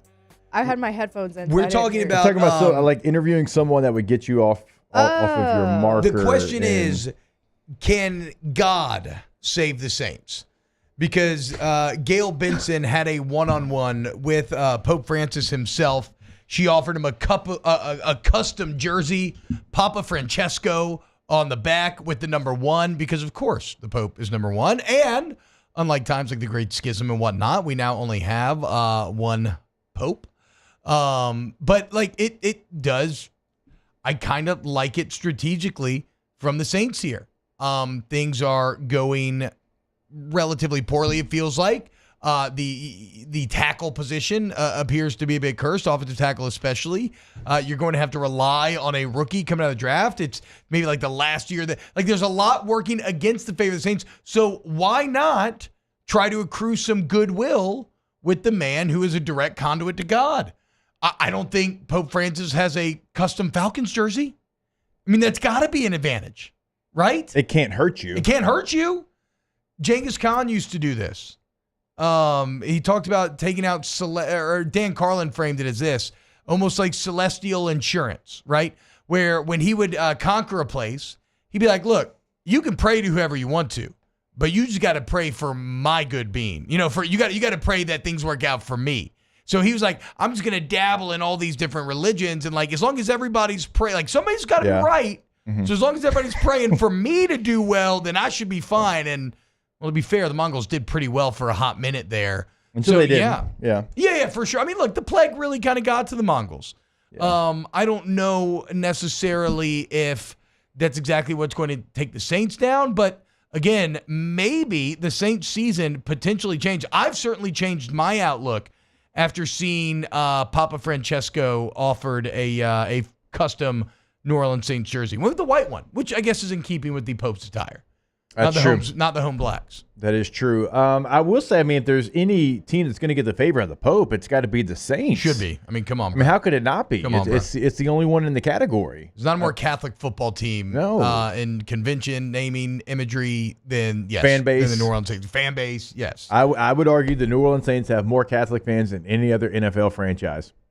Actually insane though. Gail Benson, 10-day trip. I don't know. Wait, more Catholic than any other NFL franchise? Maybe the Raiders. Why the Raiders? But they're in Vegas now. Yeah. That's true. Can't Sin be City. Can't get in favor in Sin City. No, hell no. And all of their iconography is all dark and brooding and you know, here we celebrate love and rebirth, and God, it'd be so crazy to have a one-on-one visit with the Pope. So no, I mean, a personal audience, Jake, I don't know. That would have to be top 5 in the entire world of things that would just like, because I'm not, and that goes beyond like, okay, like if I met Peter Jackson, I'm a massive fan of Peter Jackson, but it's The Office that this is the thing about the Pope or like a president or anything about that would be so wild to interact with. I think yours would be Kevin Smith. Again, I have interacted with Kevin Smith, paying for, you know, my wife got me the VIP tickets to the Jans, and yes, I completely folded. I acted like a big stuttering nerd and couldn't even get a word out, and just like when he was like, Caitlin's pregnant, he points, he was like, "Oh man, you did that?" And I was like, "Yeah." I was there. Like, I didn't. Yeah. So like, I don't know. And I told myself the whole time I was gonna get him and be like, "Hey, this is Kevin Smith. You're listening to Off the Bench," something like that. And I completely folded. So I can't imagine what I'd do in front of the Pope. But Gail looks like she's handling herself quite well. Shout out Pope Francis. Can God save the Saints season? Only time will tell. But again, like Jake said, I don't think it can hurt. I don't think at all, actually. I mean, no. Take a shot. You know? I think the quarterback room itself needs a lot of prayer. Yeah, without a doubt. Yeah. A lot of reflecting. Positive energy. A lot of rebirth. Yeah. Hopefully. Positive self-talk. Yeah, exactly, right? Like, Derek Carr, roll that stone, and let's see if you can resurrect your career here with one final good moment. I say final good moment. Maybe we should say one good moment. I mean, he did go 12-4 that one year. When was that? How many years has that been? That was the year in which they beat the Saints, Jack Del Rio. They beat the Saints in the Superdome, I believe, on like a 2-point conversion at the end of the game. That's how cocky the Raiders were feeling at the time about that offense. I think I actually do remember that. I don't know if they won a playoff game. No, I don't think that. He was really good that year. Carr got awesome. hurt that year. If you remember, Matt McGloin had to start the playoff game, and they lost first round. But they were like a 2 or a 3 seed in the AFC. Yeah. They had a really good season. Bro. Matt McGloin. Has anybody produced more random, forgettable quarterbacks than Penn State? No. There's like McSorley, Hackenberg. Now, what's his name's going to be in there? Jewel. Who just left? He'll be in there, won't he? Sean Clifford? Yeah, like Sean Clifford may the crown be jewel on a would roster be somewhere. Kerry Collins, probably. Is he a Penn State guy? Yeah. There's another one. Just consistently putting okay quarterbacks into the NFL, like good backups or roster backups. God, we talked. Drew Aller was somebody I've talked way too much about in my life already. For him not to do anything. He's in a tough spot, man. He's in a tough spot with James Franklin, I feel. But it's okay. It's just a bad coordinator. They'll fix it. Yeah, exactly. Think of another one. It's like 7th coordinator. If you're in a tough spot when it comes to maybe where your career's at, right? Or maybe you're just a student. You're wondering what are my career options? You're looking for some sort of guidance. I want you to check out the MMR Group. Okay, it is the largest electrical and instrumentation contractor in the entire country.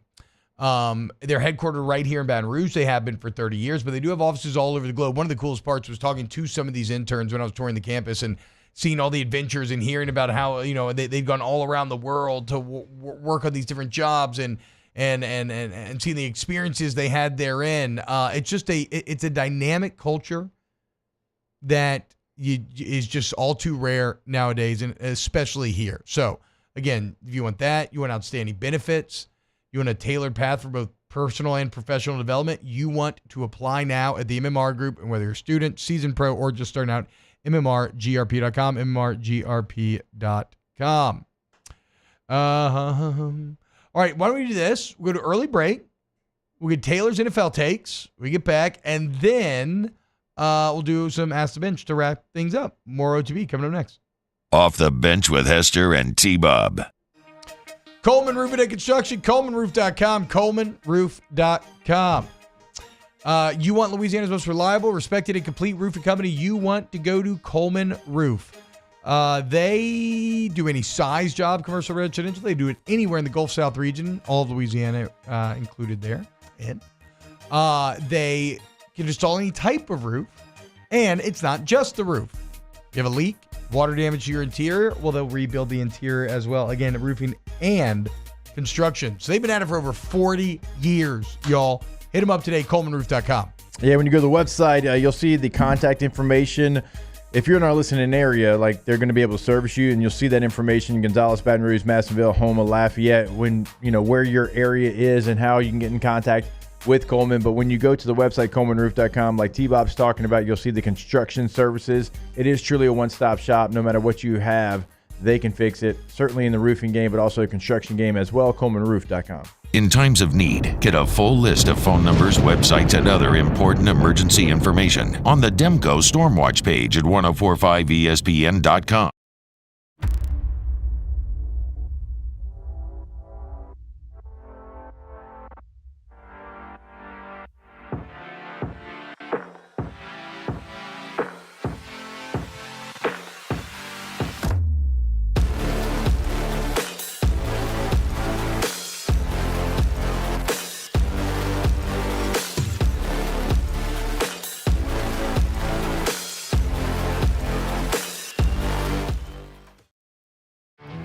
There it is, the extra mile, on the border of expected and extraordinary, for those willing to go further, like vans customized for work or play, with safety and tech to keep you connected, supported by a 5-star sales, service, and finance team, and backed by the 1-star you know. So go the extra mile. It's never crowded, because so few have what it takes to go there. Mercedes-Benz Vans. I've been doing business with Luba for 25 years. They're dependable, trustworthy. It's just the attention to detail with our clients. Our folks have years and years of experience. They're highly trained professionals, but many companies have that asset. What I'd like to think makes Luba a bit different is that we use those talents in a way that truly is dedicated to serving the needs of the folks who depend on us. Dylan Cruz here to tell you about Six Rings Baseball and Softball Camp. If you live on the North Shore and play ball, go to Six Rings Camps with former LSU assistant coach Dan Canaveri. His knowledge is second to none, and your child will improve and have fun doing it. Camps were held at Coquille Park and Six Rings Academy in Covington with 4 sessions over the summer. Full day and morning only sessions are available from ages 7 to 13. Go to sixringsbaseball.com or call 985-206-9096. Learn the game to love the game. Jerry and Benny Payne began Central Plumbing Company out of their driveway in Tanglewood subdivision. 50 years later and 4 generations down the road, we continue to serve Baton Rouge and the surrounding areas for all of their plumbing needs. Residential, commercial, industrial, or hospitality, Central Plumbing is here 24/7, 365. We want to thank our customers, family, and friends for 50 years of success. And looking forward to 50 more. Power up your next project with John Deere Deals by Sunshine. Whether you're working hard or playing hard, our knowledgeable team will help you find the right product for you. Ask us about our amazing tractor package promotions. Learn more about what it means to be powered by Sunshine at sunequip.com.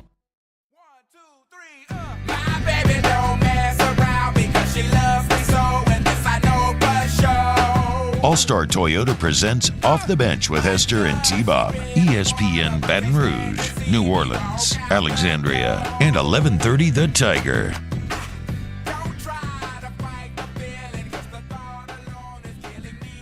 Welcome back, OTB. All right, time for a debut segment of Taylor Tailor-made, Taylor's NFL takes. I don't know what we're going to call it yet. Taylor, what's the biggest story in the league to you right now? So the biggest story in the league, it was actually something that went around yesterday. So if we remember, Bill Belichick interviewed for the Atlanta Falcons head coaching job. He interviewed twice. Yeah. I didn't know this part. Once was on Arthur Blank's yacht, and the second he went to Blank's home. Blank flew him on one of the owner's private jets to his house, had a second face-to-face interview there. Looks like it's all going good. A couple days later, the Falcons come out and they're hiring Raheem Morris. And Belichick spoke on this a little bit yesterday. He's like, I was a little bit blindsided by it. And Blank said, look, he was the right fit for us going forward. It made the most sense. I understood who he was as a man and understood how he had grown as a coach. Well, what Blank didn't say was he and all of his top lieutenants, they were actually allowed to vote on the next head coach. There were 7 of them. Bill Belichick made none of the top 3 for all 7 of his lieutenants that got to vote on the head coaching job. Not top 3 in any of them. And Seth Wickersham, Jeremy Fowler, Don Van Natta, they all yesterday put out a report on ESPN that Robert Kraft had a conversation with Arthur Blank, and he was one of the main reasons they ultimately passed on Belichick. What? Yeah, Kraft said that don't trust Bill Belichick. I question his character, that sort of thing, and that was a big reason why. So my question to you guys is, Robert Kraft questioning someone's character is a little funny because I want to take you guys back to January of 2019 in Jupiter, Why are you Florida. moving your hand like that talking about Robert Kraft? In Jupiter, Florida. You guys remember the Orchids of Asia Day Spa? Yeah. Where he was filmed going in and out multiple days. I'm still upset we never got the tape. He was accused, of soliciting prostitution. The tape was never able to come out. So I just think it's kind of rich that a guy with the background of Robert Kraft is accusing Bill Belichick of not being a high character individual. Okay. I would say that's a bit of a false equivalency there. But sure, if that's where you're to go, I'm just more surprised that Kraft would be actively spiking Bill. I mean, I know familiarity can breed contempt, but no, I know that's what I'm saying. Obviously there's bad blood there. There's a really good Bill Walsh excerpt that started making the rounds about this yesterday, and it basically has to do with some of the tension between owners and GMs and coaches. And I'll read an excerpt from him. He says, in the middle somewhere is the GM. Nobody knows why he's gone to that position. He's firmly within the owner's comfort zone. He demands quite a salary for doing very little. Then there's a personnel man, often a frustrated player or coach. He justifies his position by sending scouts out. And there's a coach. He's in there with his assistants at midnight, looking over the film again and again, trying to find out what's wrong. While he's in there, the owner, the GM, the personnel man, they're having dinner over martinis. They're discussing the team. The GM says, look, we've got the best facilities administration exhibition schedule. We set up every possibility to do the job. The personnel man says, well, we've certainly got the players. We had a great draft. I know because I read it in the papers. Look, everybody knows Smith is a guard, not a tackle. Everybody knows he should be playing instead of Jones. Everybody knows so-and-so should be the quarterback. They put their heads together. What do we do? Or what do we do? They get a new coach, obviously in the GM's comfort zone, but not too strong a threat. The personnel man's going to side with the GM over anything. It's a very fast, and now admittedly biased look from a former head coach, but you can see how the natural tension arises because all of these other positions will blame the coach for not making their obviously good moves work out. Like, no, it couldn't be Bob Kraft's fault in any way. Yeah. No. Well, if you remember that hierarchy, like of how all that plays out is. Well, the line of the best is somewhere in the middle is the GM. Nobody know why he got in that position. Yeah. But he is. Well, if you guys remember, like one of them wanted Brady to stay. The other wanted to go with Garoppolo a while back. Remember, there was a lot of tension with that as well. Like this is kind of a long time coming. There's a few minor issues, and I guess Kraft is one to hold grudges. Like, I'm not going to lie. Like Belichick's resume now, there's questions about it because of what he did with Brady compared to what he did without Brady. And then you try to go get a job. And with that resume, you don't get any job that you want, and then you can't even get a job. Yeah. That calls some things into question. Well, not only what he didn't do with Brady, but what Brady did without him. He goes to Tampa, who was a team that hadn't been good in years, and wins the Super Bowl his first year without Belichick. That was tough. Ask the bench. Good job, Taylor. Brought to you by Cold Coors Light, Vizzy Hard Seltzer, and Blue Moon Light Sky Citrus Sweet. It's National Exercise Day. What's your favorite type of exercise? Jogging. Really? Love a good jog. I thought you liked to. I thought you did more of like a staggered run. I mean, than like a held jog. It's a run to what I can do now. What do you mean? I mean, I do run. I run, walk, but the speed's not quite what it used to But be. you're saying, but you like going on a run. Yeah, I for your really just want to say exercise. jogging, like Anchorman. The J is silent. Yeah. But yeah, that's what 3 miles every time. I know how many laps. I run the same course, if you will. I flit around all the time, and a single given week, I'll probably get in at least one shadow boxing, 1 or 2 runs, maybe 1 spin. And then I've been real into, I've been hitting up Evolve for some 5 a.m. ones on days where it's hard to work out. And those burn classes where it's like, it's like functional movement, lighter weights, but like a lot of you'll do this for 45 seconds and 15-second break, 45 seconds, and you just go down like a set list of exercise. I've been enjoying that quite a bit. Good mixture of muscle and cardio. What about y'all? I lift, but I think leg day is definitely my favorite. I really? cannot bench. Yeah. You're a leg day fan? Well, like girls just don't have a lot of upper body strength, so I feel stronger when I do leg day. Okay, that's fair. Yeah. What about you, Taylor? Oh, jump rope, obviously. I'm surprised no one said it already. Yeah. What do you do when you work out? I do a lot of upper body. I don't do lower body. I'm tall. I'm tall and lanky. I would love to have a There's no spy way. cam on Taylor in the gym. What did Taylor work out? I can looks bring a GoPro or something next You time I go. feel like you probably piddle a lot. What is piddle? just kind of like.